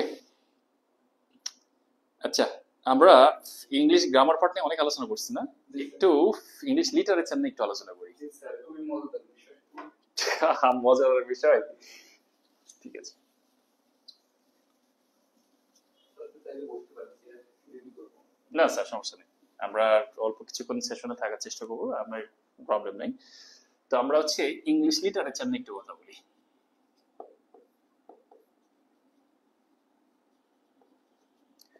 আমি কিন্তু ভাই সায়েন্স ব্যাকগ্রাউন্ডের, সো আমার জন্য ইংলিশ বাংলা এগুলো সো টাফ ছিল আমার জন্য, খুব টাফ। সো আমি স্ট্রাগল যেটা করছি সেটাও বলবো, কিভাবে ডেভেলপ করছি সেটাও বলবো, আমার মনে হয় আপনার জন্য কাজে লাগবে। সো দেখেন, প্রথম যে জিনিসটা আপনার বলবো, যে কোনো টপিকের সবার আগে দুইটা জিনিস কোনোভাবে মিস করা যাবে না, সেটা হচ্ছে কোশ্চেন অ্যানালাইসিস, এটা হচ্ছে সেলফ অ্যানালাইসিস। আর আরেকটা জিনিস হচ্ছে যে কি, প্রিভিয়াস ইয়ার কোশ্চেন, আচ্ছা না সরি, পিএসসি সিলেবাস, বাস এই এই জিনিসটা ভাই আপনার দুইটা জিনিস লাগবেই, ঠিক আছে? একটা হচ্ছে যে কোশ্চেন অ্যানালাইসিস, আর হচ্ছে পিএসসি সিলেবাস, ঠিক আছে? এই দুইটা জিনিস আপনার লাগবে। তো এই প্রথম কথা হচ্ছে ভাই, পিএসসির সিলেবাস না দেখার ফলে কি হয়, আমার যেটা হলো কোন একটা পরীক্ষাতে আসছিল যে দেখা যাচ্ছে একটা লেটারের একটা পার্ট থাকে না, যে ডিয়ার সোহাগ ভাই বা হোয়াট এভার সামথিং, সোহাগ ভাই এই একটা এটার একটা কিন্তু নাম আছে, তাই না স্যার? এটা আমরা কি যেন বলি, স্যালুটেশন না? স্যালুটেশন, সম্ভাষণ। একটা প্রশ্ন আসছে যে এরকম ডিয়ার এটা এই পার্টটারে কি বলে, আমি পারলাম না, সিরিয়াসলি অনেস্টলি স্পিকিং পারি না, কোন একটা পরীক্ষাতে আসছিল, পরে এসে দেখলাম স্যালুটেশন। তো আমি বললাম যে আরে ভাই এই জিনিসটা কেন দিল হঠাৎ করে, এটা কোথায় আছে? পরে আমি দেখি সিলেবাস স্পেসিফিক ভাবে বলা আছে, তাই না? ওই যে লেখা আছে টাইটেলে, যে কম্পোজিশন, এখানে লেখা আছে different parts of paragraph, letter and something. তো আমি দেখলাম ওইখানে যদি আমি টোটাল মিলে পড়াশোনা করি আমার 5 মিনিট সময় লাগবে যা আছে, বাট আমি পড়ে যাই নাই, আমি একবার পারি নাই। So this is the lack of proper question analysis. So ভাই সিলেবাসটা প্রত্যেকটা খুঁটায় খুঁটায় আগে দেখো, নিজের সেলফ অ্যানালাইসিস করো, এটা হচ্ছে আমার প্রথম সলিউশন। এটা ইংরেজি, বাংলা, উর্দু যা কিছু করেন সব কিছুর জন্য এটা আপনার লাগবে, স্যালুটেশন, ঠিক আছে? বাস, সরি স্যালুটেশন মানে কোশ্চেন অ্যানালাইসিস এটা লাগবে, ঠিক আছে? সিলেবাস অ্যানালাইসিস এটা লাগবে। এরপর হচ্ছে কোশ্চেন অ্যানালাইসিস। দেখেন কোশ্চেন অ্যানালাইসিস কিরকম, দেখেন আপনারা বলি, শুধু সিলেবাস দেখলে হবে না স্যার। সোহাগ স্যার, সিলেবাসে যেটা আছে আমাদের ইংলিশ লিটারেচারে কি বলা আছে, এলিজাবেথিয়ান পিরিয়ডের পর থেকে বলা আছে, তাই না? বা এলিজাবেথিয়ান পিরিয়ড থেকে শুরু, তাই না? সো দেখেন এলিজাবেথান পিরিয়ড, এখান থেকে পরবর্তী যে মডার্ন পার্ট পর্যন্ত বলা আছে।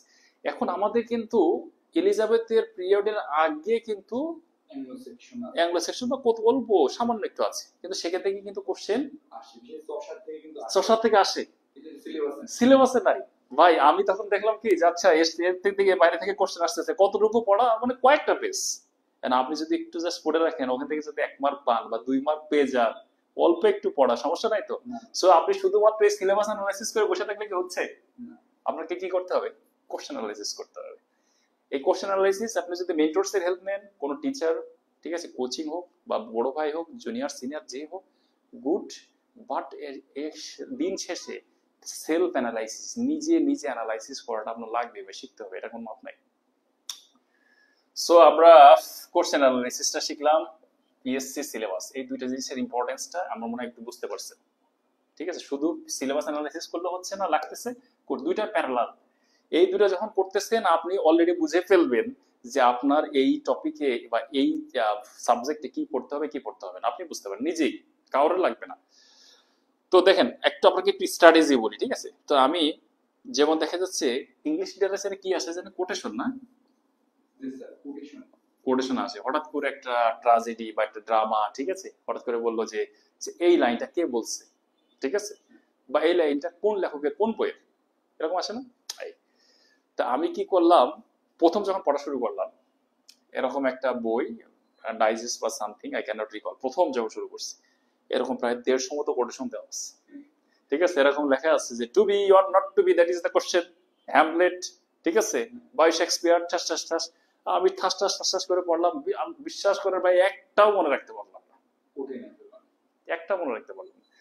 তো তখন আমি চিন্তা করলাম যে ভাই আমি তো লিটারেচারের স্টুডেন্টও না, বাট আমার মেমোরিটা এত ভালো না। যাদের মেমোরি খুব ভালো, ফটোজেনিক মেমোরি, আমার একটা ফ্রেন্ড ছিল, একবার পড়লে সব মনে রাখতে পারতো, আমার ওই মেমোরি না, তাহলে আমি কি করব?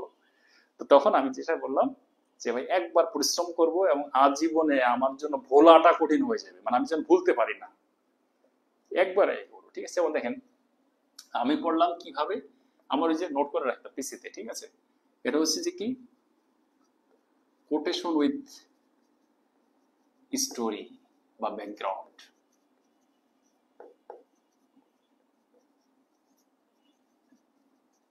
ঠিক আছে, এইভাবে করে পড়া শুরু করলাম। মানে প্রত্যেক কোটেশনের পিছনে গল্পটা কি, কেন কোটেশনটা হয়েছে, কিভাবে হয়েছে, এই জিনিসটা আমি দেখাই। আমি বলতে পারি যে এটাকে অনেক বড় কিছু না ভাই, আমি জাস্ট গুগল করে জাস্ট যে কোনো জায়গা থেকে ব্যাকগ্রাউন্ডটা জানতাম, আমি ছোট্ট করে এরকম একটা ফুটনোট দিয়ে রাখতাম, আমার মনে থাকতো। যেমন দেখেন একটা জিনিস বলি, হ্যামলেটের একটা খুব বিখ্যাত উক্তি আছে, to be or not to be, that's the question. আরে ভাই কোশ্চেন, এটা এই যে জিনিসটা, ঠিক আছে ভাই, কোটেশনটা দেখেন, আমি যখন ব্যাকগ্রাউন্ড বা না বুঝে মুখস্থ করছি to be or not to be that is the question, to be or not to be that is the question, Hamlet কেমনে পড়ছি। আর এখন আমি যখন জানার পরে আমি বলি, ভাই রে ভাই কি লাইন। দেখেন বিষয়টা কিরকম হচ্ছে, আমি একটু বলি ব্যাকগ্রাউন্ডটা ছোট্ট করে। আপনারা যারা আমার লাইভ ক্লাস করছেন, আমরা অনেকে জানেন অনেকে জানেন না। দেখেন হ্যামলেট হচ্ছে শেক্সপিয়ারের একটা খুব বিখ্যাত ট্র্যাজেডি। তো হ্যামলেট একটা ভাই ছেলে, ইয়াং ছেলে, ও হচ্ছে তখন তার যে এলাকাটা তার বাইরে আছে, ওর বাবা ছিল হচ্ছে কিং, স্যার কিং ছিল, রাইট। তার সে আসার পরে জানতে পারলো কি এলাকায় যে তার বাপ রাজা নাই, কিং হয়ে গেছে কে, তার চাচা। কেন? তার চাচা তার বাপকে খুন করে ফেলছে, এটা তো দেখছে। হ্যাঁ ওকে স্বপ্নে। এরপরে হচ্ছে কি হয়েছে যে তার মা আবার তার চাচাকে বিয়ে করছে। ভাই এর থেকে ট্রাজিক আপনি ইমাজিন করেন, হ্যামলেটের জায়গায় নিজেকে, থেকে ট্রাজিক কষ্টের কিছু হইতে পারে? তো তখন হ্যামলেট পাগল হয়ে গেছে ভাই, জাস্ট পাগল হয়ে গেছে। সে ভাবতেছে কি করবো, চাচারে খুন করব, ঠিক আছে, না এটা করব, মারে খুন করব, নাকি আমি নিজে মরে যাবো, সুইসাইড করবো। ওকে সেটার পরে গেলাম, আমি জাস্ট এইটা বলি। তো চিন্তা করতেছে, ঠিক আছে। তখন সে একটা সলিলোকুই মানে নিজে নিজে বলা, তখন সে হ্যামলেট তখন নিজে নিজে বলতেছে তার famous speech, to be or not to be that's the question. মানে হচ্ছে যে আমি কি করবো রে ভাই, আমি কি আমার ওই চাচারে হত্যা করব, নাকি আমি সুইসাইড করব, নাকি আমি কিছু একটা করব, নাকি আমি কিছু করব না, নাকি আমি সুইসাইড করব। মানে সে পাগল হয়ে গেছে, ট্রমাটাইজড হয়ে গেছে। তখন সে বলতেছে to be or not to be that is the question. সেটা কে বলছে? হ্যামলেট বলছে স্যার। এইটা কোথায় বলছে? তার বিখ্যাত ট্র্যাজেডির নাম কি? হ্যামলেট। কে লিখছে? শেক্সপিয়ার। এটা আমার ব্যাকগ্রাউন্ড, আমি জাস্ট একটা ছোট্ট ফুটনোট দিয়ে রাখলাম, যেখানে আমি জাস্ট মনে করতে পারি, রিকল করতে পারি। এখন বলেন ভাই, এটা আমি পড়ছি অনেক আগে, আমি বিশ্বাস করেন আমার পক্ষে আর বলা সম্ভব না। আমি যতদিন আমার মনে বেঁচে থাকবো এটা মনে রাখতে পারবো, ঠিক না? যেমন আরেকটা ছোট্ট কোটেশন আমি একটু বলি, এইটা আরো, আপনারা কি মন্দার মুভি দেখছেন স্যার? মন্দার, কলকাতার অনির্বাণ চক্রবর্তী নিজেই ডিরেক্টর ছিলেন। সোহিনী সরকার, রাইট রাইট রাইট। আমি কিছু আসলে মুভি দেখি না, কিন্তু ওকে, আমরা সোহিনী সরকারের যে কিছু হ্যাঁ ওকে ভয়ানক লাগে। ওকে, এইটা কিন্তু আপনি জানেন কিনা, ওই মুভির শুরুতে লেখা আছে inspired by the Macbeth. Anirban Chakraborty কিন্তু এটা ম্যাকবেথের স্টোরিটাকে, রাইট, ফুল ভৌতিক, মানে গা শিউরে ওঠে, এবং সে ফুল ম্যাকবেথের স্টোরিটা ইন্ডিয়ান সাবকন্টিনেন্টে কেমন হইতে পারে সেটাকে রেপ্লিকেট করছে। সো আমি রিকোয়েস্ট করব এই যারা লাইভ দেখতেছেন ভাই, ফ্রি টাইম পেলে মন্দার মুভিটা দেখেন, আমার বাংলা মুভি ভাই, তো কিন্তু ভাই খুব দারুণ মুভি ভাই, আপনার ভালো লাগবে, ঠিক আছে। সো মন্দার আর ম্যাকবেথ, এই ম্যাকবেথই হচ্ছে আমার বাংলায় মন্দার, ঠিক আছে। দেখেন লেডি ম্যাকবেথ মানে ম্যাকবেথের ওয়াইফ, তার একটা বাণী আছে, তাই না? এটা বলছে যে অল দ্য পারফিউমস,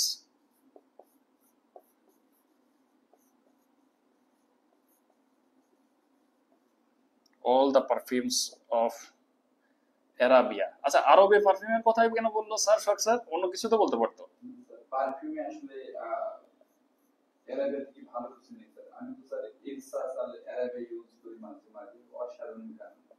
ওকে, তার মানে হচ্ছে পারফিউমের জগতে অ্যারাবিয়ানটা সব থেকে বেস্ট, তাই না? এই জন্য উনি এটাই অ্যারাবিয়ানের কথা বলছে, দিস লিটল হ্যান্ড। বাইরে ম্যাকবেথ না ড্রামার ট্র্যাজেডির, লেডি ম্যাকবেথ মানে ম্যাকবেথ ছিল হচ্ছে কে, রাজার একজন খুব বিখ্যাত সৈনিক ছিল, ঠিক আছে, সেনাপতি। তার ওয়াইফ ছিল হচ্ছে লেডি ম্যাকবেথ। তার একটা স্পেস দেখবেন অনেকবার বিসিএস এ আসছে, শুধু বিসিএস না অন্য অন্য জায়গায় আসে, যে all the perfumes of Arabia will not sweeten this little hand. মানে আরবের সকল পারফিউমে আমার এই ছোট্ট দুইটা হাতকে, এই হাতের দুর্গন্ধ যাবে না, মানে আমার এটাকে সুইটেন করতে পারবে না, ঠিক আছে। স্পেসের ব্যাকগ্রাউন্ডটা দেখেন একটু। ম্যাকবেথ রাজার সোলজার, তার হচ্ছে একটা ক্যাসেল আছে, ওটার নাম হচ্ছে কি যেন, ক্যাসেল ইনভারনেস। ওকে, তো ওই ম্যাকবেথ একদিন হচ্ছে রাস্তা দিয়ে যাচ্ছে, একজন উইচ বা ডাইনি তখন ম্যাকবেথকে বলছে তুই রাজা হবি। ভাই মন্দার সিনেমাতে এটা আছে, একজন এরকম ডাইনি থাকে, টাইপের লোক, সে তখন ওই মন্দারে বলবে যে তুই রাজা হবি। ভাই রে ভাই কঠিন, ঠিক আছে, ওরকম তুই রাজা হবি ম্যাকবেথকে বলছে। তো ম্যাকবেথ একটু পাগল টাগল টাইপের, বাট খুব সাহসী, মারামারি করতে পারে ভালো। তো ওয়াইফ আবার খুবই চালাক, ওয়াইফকে এসে বলতেছে কি যে এরকম আমাকে তো এরকম ডাইনি বলছে যে হচ্ছে যে ইয়া তুই হচ্ছে রাজা হবি। তো ওই লেডি ম্যাকবেথ আবার বিশ্বাস করছে যে না, আগে কিন্তু এই বিশ্বাসগুলো ছিল খুবই স্ট্রং, এখনকার মতো না, যে আমার ওই রাজা হবে। তাহলে রাজা কেমনে হবে? কিং কে মারতে হবে আগে, কিং থাকলে কি আমি কিং হইতে পারবো? পারবো না। ইনভারনেস ক্যাসেলে ডাকলো রাজাকে, এটা রাজাকে খুন করার একটা পরিকল্পনা করলো। কিভাবে পরিকল্পনা করলো? যে রাজা হচ্ছে প্রচুর মদ খাইতো, ওর যে বডিগার্ড বা দেহরক্ষী আছে ওরাও মদ খাইতো, ওই সময়কার কালচার, মদের মধ্যে কি করবে কিছু ওষুধ টষুধ মিশাই দেবে, গার্ড গুলো ইয়া হয়েছে, আর রাজা মদকে শুয়ে থাকবে, মেরে ফেলবে। খুব স্বাভাবিকভাবে লেডি ম্যাকবেথ কি করলো, রাজারে প্রচুর মদটদ খাইছে, রাজা একদম শুয়ে পড়ছে অজ্ঞানের মতো, দুই দেহরক্ষী দুই পাশে একদম মদটদ করে, ওর ভিতরে যেহেতু একটু মেডিসিন মিশানো ছিল, একদম একদম সেন্সলেস হয়ে গেছে। এরপরে আসছে শুরু হচ্ছে ম্যাকবেথের খেলা, অস্ত্র নিয়ে এসে রাজাকে মেরে ফেলছে। তারপরে কি করলো, ওই অস্ত্রটা ওই বডিগার্ডের কাছে রেখে ওদের উপর দোষ চাপানোর চেষ্টা করলো। এবার চলতেছে, খেলা চলতেছে। In the mean time Macbeth সারা জীবন হত্যা খুন করে অভ্যস্ত, কিন্তু লেডি ম্যাকবেথ তো রক্ত চোখে দেখে নাই, কিন্তু সে লোভের কারণে একটা কাজ করে ফেলছে। তখন সে কি হয়েছে, তার একটা স্লিপ ওয়াকিং ছিল, সে রাতে কিন্তু ঘুমের করে হাঁটতো। এটা হচ্ছে যে লেডি ম্যাকবেথের একটা ইয়া ছিল আর কি, ক্যারেক্টারের মধ্যে। সো সে স্লিপ ওয়াকিং করতেছে আর সে ইমাজিন করতেছে, সে ট্রমাটাইজড হয়ে গেছে, পাগল হয়ে গেছে, ঠিক আছে, যে ভাই আমি কি কাজ করলাম, আমি এরকম নিজে হাতে একটা প্ল্যান করে একটা মানুষকে, রাজাকে একদম খুন করে ফেললাম।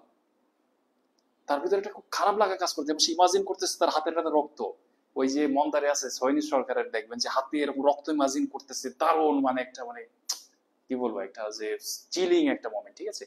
তো সে এরকম ইমাজিন করতেছে, আর সে তখন বলতেছে এই বিখ্যাত উক্তিটা, আমরা একসাথে বলি, হ্যাঁ ঠিক আছে, all the perfumes of Arabia will not sweeten this little hand. ঠিক আছে, মানে আরবের সকল পারফিউম এসে আমার এই হাতটাকে সুইটেন করতে পারবে না, আমার এই হাতে যে রক্ত এটারে সে সরাতে পারবে না। বাস এভাবে করে জাস্ট আমি একটা কি করলাম, ফুটনোট লিখে ফেললাম মনে রাখার জন্য। তো দেখেন এটা যে লেডি ম্যাকবেথ বলেছে, এবং কোথায় বলা আছে, ম্যাকবেথে বলা আছে, কে লিখছে, শেক্সপিয়ার লিখছে, ঠিক আছে। সো এইটাকে আপনি বলবেন বলবেন না। আমি এটা আপনাদের সাথে শেয়ার করলাম কেন, যে এই যে স্টোরিটা, হ্যাঁ এই যে স্টোরিটা খুব স্ট্রং একটা মেসেজ, ঠিক আছে, যেটা কি না আপনি শুধু শুধু কোটেশন যদি পড়তেন যে all the perfumes of the Arabia will not sweeten this little hand by the Lady Macbeth, আপনার মনে থাকবে না। বাট ফুটনোটস বা ব্যাকগ্রাউন্ডটা যখন জানতেছেন তখন কিন্তু আপনার মনে থাকবে। ক্লিয়ার বিষয়টা? সো এভাবে করে আপনি আপনার হচ্ছে কোটেশনটা পড়েন, এটা আমি আবিষ্কার করলাম, তারপর থেকে আমি কোটেশন বলি নাই। এটা কার কিভাবে আমি অ্যানালাইসিস করলাম, সেলফ অ্যানালাইসিস, নিজে নিজে আমি এটা পারতেছি না, এটা আমি হচ্ছে যে এভাবে করব, ঠিক আছে। সো আমি আপনাদেরকে বলবো যে এইভাবে করে সেলফ অ্যানালাইসিস করে। আমি একটা ইন্টারেস্টিং বিষয় বলবো, যেটা আমি প্রথমবার যখন বিসিএস দিয়েছি আমার সিনিয়রসরা এবং অনেকে বলছে যে ভাই তুই এটা স্কিপ করে যা। এটা হচ্ছে কোনটা হইতে পারে স্যার? শখ স্যার, আমাদের এই যে সিলেবাসে যতগুলো সাবজেক্ট আছে আমাকে অনেকে পরামর্শ দিচ্ছে তুই এটা স্কিপ কর, কোনটা হইতে পারে, কোন সাবজেক্টটা হইতে পারে? মানে আপনার কি আসলে আমার মনে হয় ম্যাথ বলবে না না ওই স্কিপ না, বলছে তোর আনসার করার দরকার নেই, ম্যাথে তো আমি ভালো করবো, স্বাভাবিক সায়েন্স ব্যাকগ্রাউন্ডে। কেটা হইতে পারে, আমি অপশন দিই আপনাকে, বাংলা নাকি নীতি নৈতিকতা। সো আমি ওই কথাও ভয়ে ভয়ে দু একটা আনসার করছি, বাট ঠিক সিম্পলি পরে আমি দেখলাম, দেখেন আমার অ্যানালাইসিস, আমি তখন অ্যানালাইসিস করি নাই, নৈতিকতা আর এটা কি জানো, মূল্যবোধ, তাই না, মূল্যবোধ সুশাসন কত থাকে স্যার? 10 মার্ক থাকে। 10 থাকে স্যার, ওকে।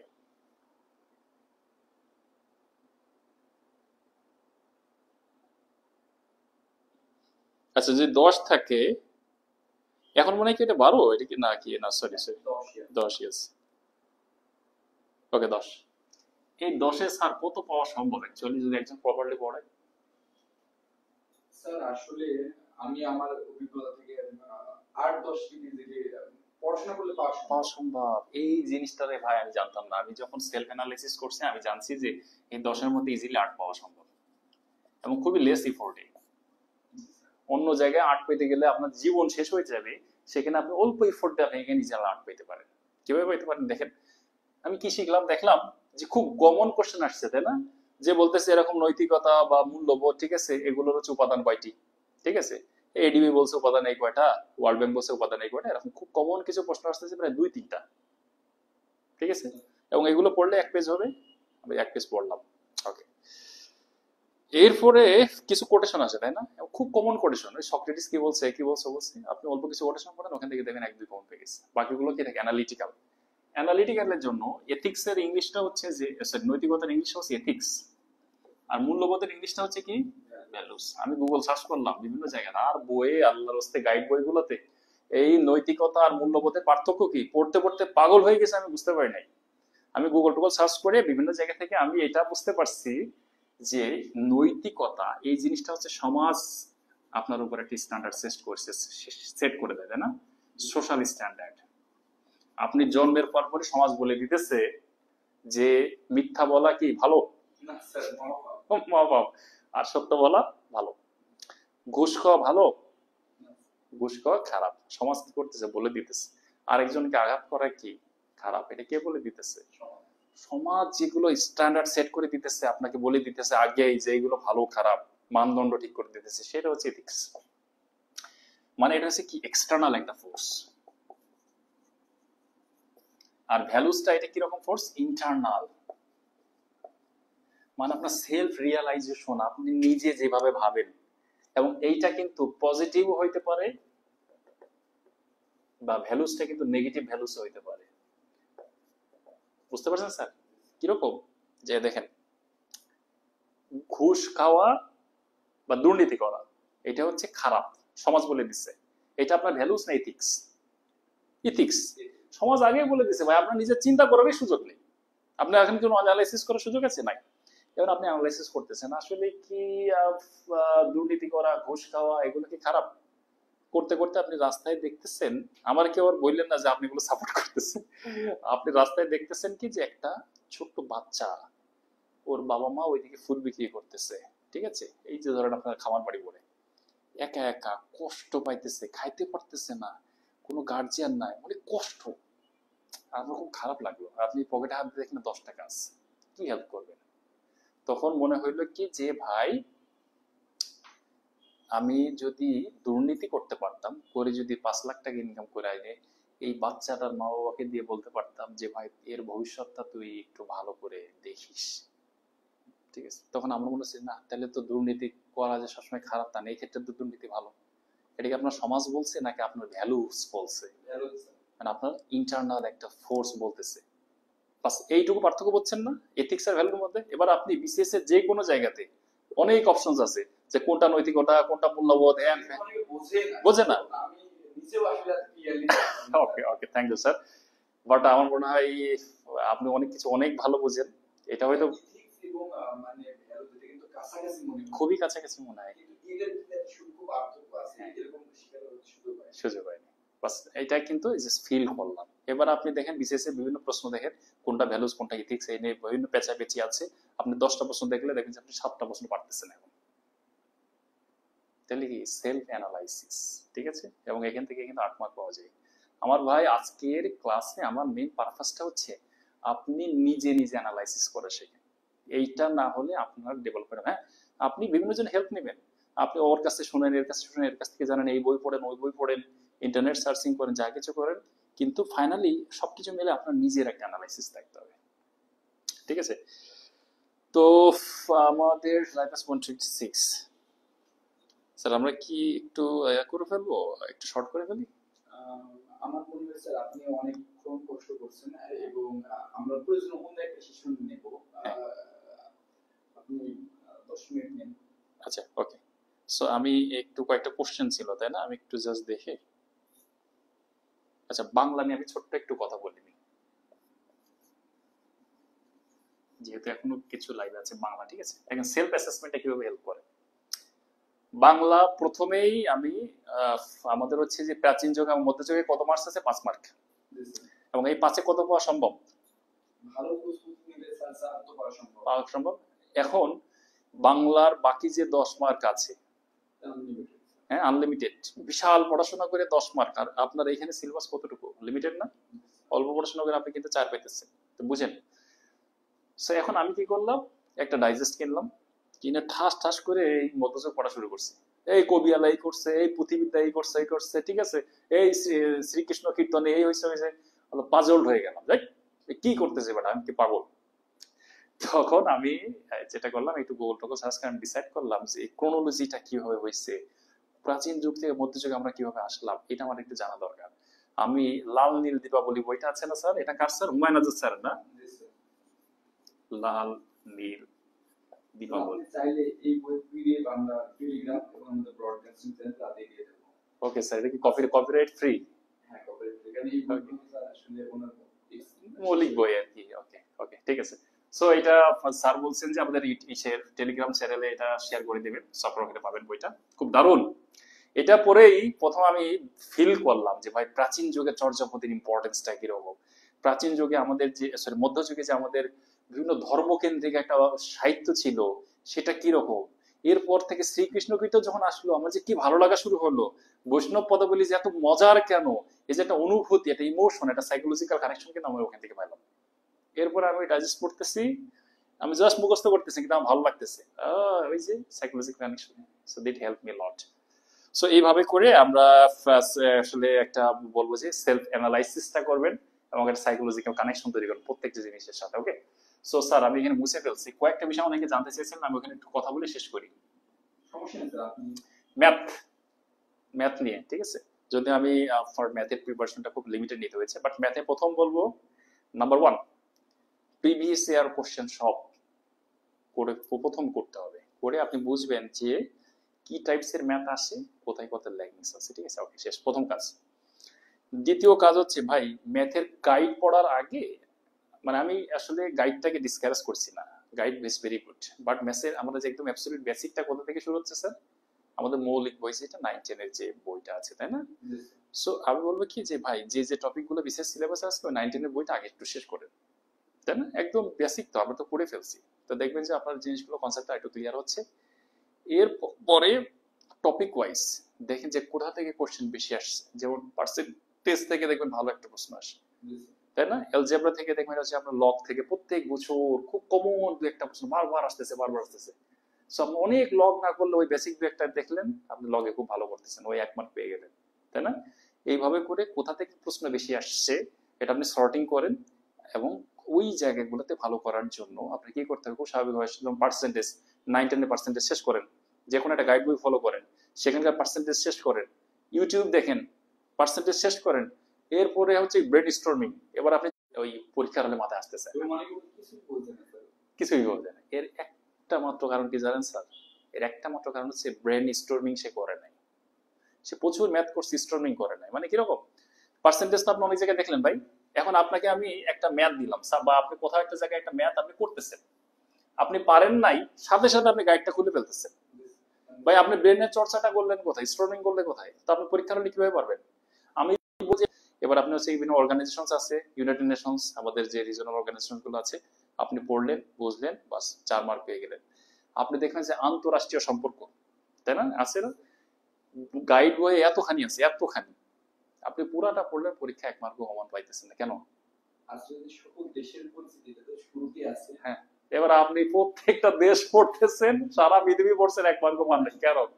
কারণ দেখবে যে ওখানে কয়েকটা টপিকস আছে, প্রথমে 1, 2, 3, এটা সম্পূর্ণ কন্টেম্পোরারি ইস্যু সাথে রিলিভেন্ট যেটা সেটা আসে, ঠিক না? দেখা যাচ্ছে আপনার ইরান ইসরায়েল যুদ্ধ হচ্ছে, হঠাৎ করে দেখবেন যে আপনার একটা কোশ্চেন আসছে যে জায়নিজম কি, বা একটা কোশ্চেন আসছে যে নাগবা কি, রিলিভেন্ট কিন্তু, তা আপনি বলতেছেন কি রে কোত্থেকে আসলো রে ভাই, আমি তো সারা পৃথিবী পড়ে ফেলছে, আসে নাই। সো এই ইস্যুগুলো কোত্থেকে আসতেছে, মূলত কন্টেম্পোরারি ইস্যু থেকে আসছে। তো দ্যাটস ওয়াই আমি বলবো যে আপনাকে আপডেটেড থাকতে হবে। আমি যে আগেও বলেছি যে বিভিন্ন নিউজ পেপারস গুলো, আউটলেটস গুলো নিয়মিত পড়া, এটা আপনাকে আপডেট করবে। রবিন খানের মতো একটা একটা প্যারালাল আইডি যদি আমার মতো থাকে, সো ওই জায়গাটা আপনি ভালো করবেন, ঠিক আছে। সো এটা ইন্টারন্যাশনাল অ্যাফেয়ার্স নিয়ে বললাম। আর জিকে নিয়ে যদি বলি, জিকে ক্ষেত্রেও দেখবেন এরকম কিছু কিছু টপিক, যেমন হচ্ছে যে আমাদের আদিবাসীদের যে পার্টটা আছে খুব ছোট্ট, আমাদের চাকমা, মারমা এবং বিভিন্ন যে কে কোন অঞ্চলের একটা প্রশ্ন আসে, সবসময় আসে। তো আপনি অ্যানালাইসিস করেন, এখান থেকে এই প্রশ্ন আসতেছে, অল্প পড়া, আপনি পড়ে ফেলেন, জাস্ট সেলফ অ্যানালাইসিস করতে থাকেন, নিজের মতো করে গোছান, চিন্তা করেন, ক্রিটিক্যাল থিঙ্কিং করেন, আপনি ভালো করবেন। সো ফাইনাল শেষ করে দিই স্যার। আমার তাহলে ফাইনাল একটা লাইন জাস্ট বলে আমাদের আজকে ক্লাসটা আমি শেষ করতেছি।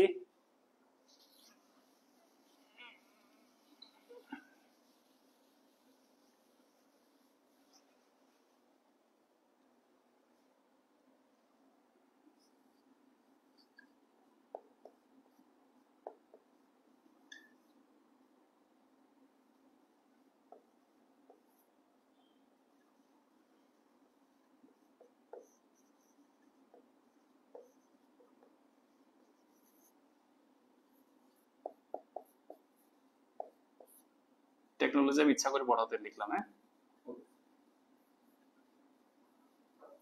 Plus, আমি বলবো যে critical and smart thinking with technology, মানে আপনি প্রতিটা ইস্যু নিয়ে ক্রিটিক্যালি চিন্তা করেন, স্মার্টলি চিন্তা করেন এবং হেল্প নেবেন কার? টেকনোলজি। ঠিক আছে, সো এইটা আপনার পথে বা আবার যে বিসিএস জার্নিটাকে অনেক সহজ করে দিবে আশা করছি। সো আমরা মনে হয় আমাদের সেশনটা শেষ করতে পারি স্যার। স্যার অনেকেই যদিও আসলে লিখেছে যে শিশুটি শেষ না করার জন্য, এবং অনেকে খুবই অনুরোধ করেছে, আসলে আপনার ক্লাস এত পছন্দ করেছে যে তারা চায় না শেষ হয়ে যাক। তবে সুপ্রিয় শিক্ষার্থী বৃন্দ, স্যার আপনি অলরেডি শুনেছেন, স্যার কিন্তু বেবজাতে অলরেডি সহকারী পরিচালক হিসেবে কর্মরত আছেন। তিনি অবশ্যই আজকে সকালে অফিস করেছেন এবং স্যার আসলে স্যার এবং আমি প্রায় কাছাকাছি, আমাদের অনেক দূর অফিস, প্রায় বাসা থেকে 30 কিলো দূরে যে আসলে আমরা অফিস করে আবার চলে আসি। এই কারণে, কারণ ফার্মগেট থেকে আসলে আপনাদেরকে পড়ানোর এই বিষয়টি খুব সহজ হয়, এটা একটা আমাদের অন্যতম উদ্দেশ্য। তো স্যার যেহেতু সকালে উঠে অফিস করেছেন এবং তিনি অলরেডি 11টা বাজে, স্যারের সম্ভবত সন্তান আছেন, হ্যাঁ উনি অলরেডি ওনার সন্তান আছেন, তো এবং আগামীকাল সকালে অফিস আছে এবং স্যারের এই বিসিএস চ্যাম্পিয়নের সাথে পথ চলার আজকে শুরু এবং এটি কিন্তু চলতে থাকবে। স্যার আমারও সিনিয়র এবং তিনি আসলে আমাদের বড় ভাই। তিনি বিসিএস চ্যাম্পিয়নের বিশেষ করে 50তম বিসিএস পরীক্ষা যারা দেবেন তাদের জন্য একেবারে একটি পূর্ণাঙ্গ এবং ডেডিকেটেড সার্ভিস থাকবে, এবং আমাদের এখন প্রায় আপনারা আমাদের এখানে পাবেন। ফলে যারা পছন্দ করছেন, ভালোবেসেছেন, আপনাদের এই যে কমেন্ট, এটা আসলে আমাদের কাছে অত্যন্ত গুরুত্বপূর্ণ। এটির জন্যই আসলে আমাদের ছুটে চলা, আপনাদের সন্তুষ্টি এবং আপনাদের জন্য কিছু করতে পারার ভিতরেই আসলে আমাদের এই কষ্টের আসলে মূল সার্থকতা নিহিত। তো সুপ্রিয় শিক্ষার্থীবৃন্দ, স্যার অবশ্যই নিয়মিত এখন আপনাদের মাঝে লেকচার দেবেন এবং আপনাদের সাথে কথা বলবেন, আপনারা আমাদের সাথেই থাকবেন। স্যার আপনি একটা এন্ডিং বক্তব্য দিয়ে আপনি যেহেতু আগামীকাল অফিসে আছে শেষ করবেন sir. Okay, thank you so much. আমি ওই বিশেষ করে আমি এখান থেকে একটা জিনিস নিয়ে গেলাম, যে কিছু দুষ্টু কমেন্ট ছিল, তো এটা আমার মনে হচ্ছে অফিসের ফাঁকে সুযোগ পেলে আমি পড়বো, আমার কাছে খুব ভালো লেগেছে। তো আমি বিসিএস চ্যাম্পিয়নকেও ধন্যবাদ দিচ্ছি যে আজকে সেশনটা অ্যারেঞ্জ করার জন্য। এবং আমি চেষ্টা করেছি কি যে মানে এমন কিছু বলতে যেটা আপনাকে হেল্প করতে, এমন কিছু বলতে নয়, ঠিক আছে, যেটা আপনাকে মজা দিবে বাট আপনার কোনো আউটপুট নাই। সো আমি চেষ্টা করেছি যে না, আমি যে কথাটা বলি, যা কিছু বলি, আপনার মূল্যবান সময়টা যেন প্রপার ইউটিলাইজেশন হয়। সো এই কথার মধ্যে আমার হয়তো baby I have said something যেটা আপনার এগেইনস্টে যেতে পারে বা কোনো কারণে আপনার হয়তো খারাপও লাগতে পারে। So I am sorry for that, but finally আমি যা কিছু বলেছি, যা কিছু করেছি আজকে, আমি চেষ্টা করেছি যেটা আপনাদের জন্য এটা ভবিষ্যতে উপকারে আসে। সো আপনারা ভালো থাকবেন, ভবিষ্যতে আবার দেখা হবে। তো আজকে আমি শেষ করছি, আসসালামু আলাইকুম।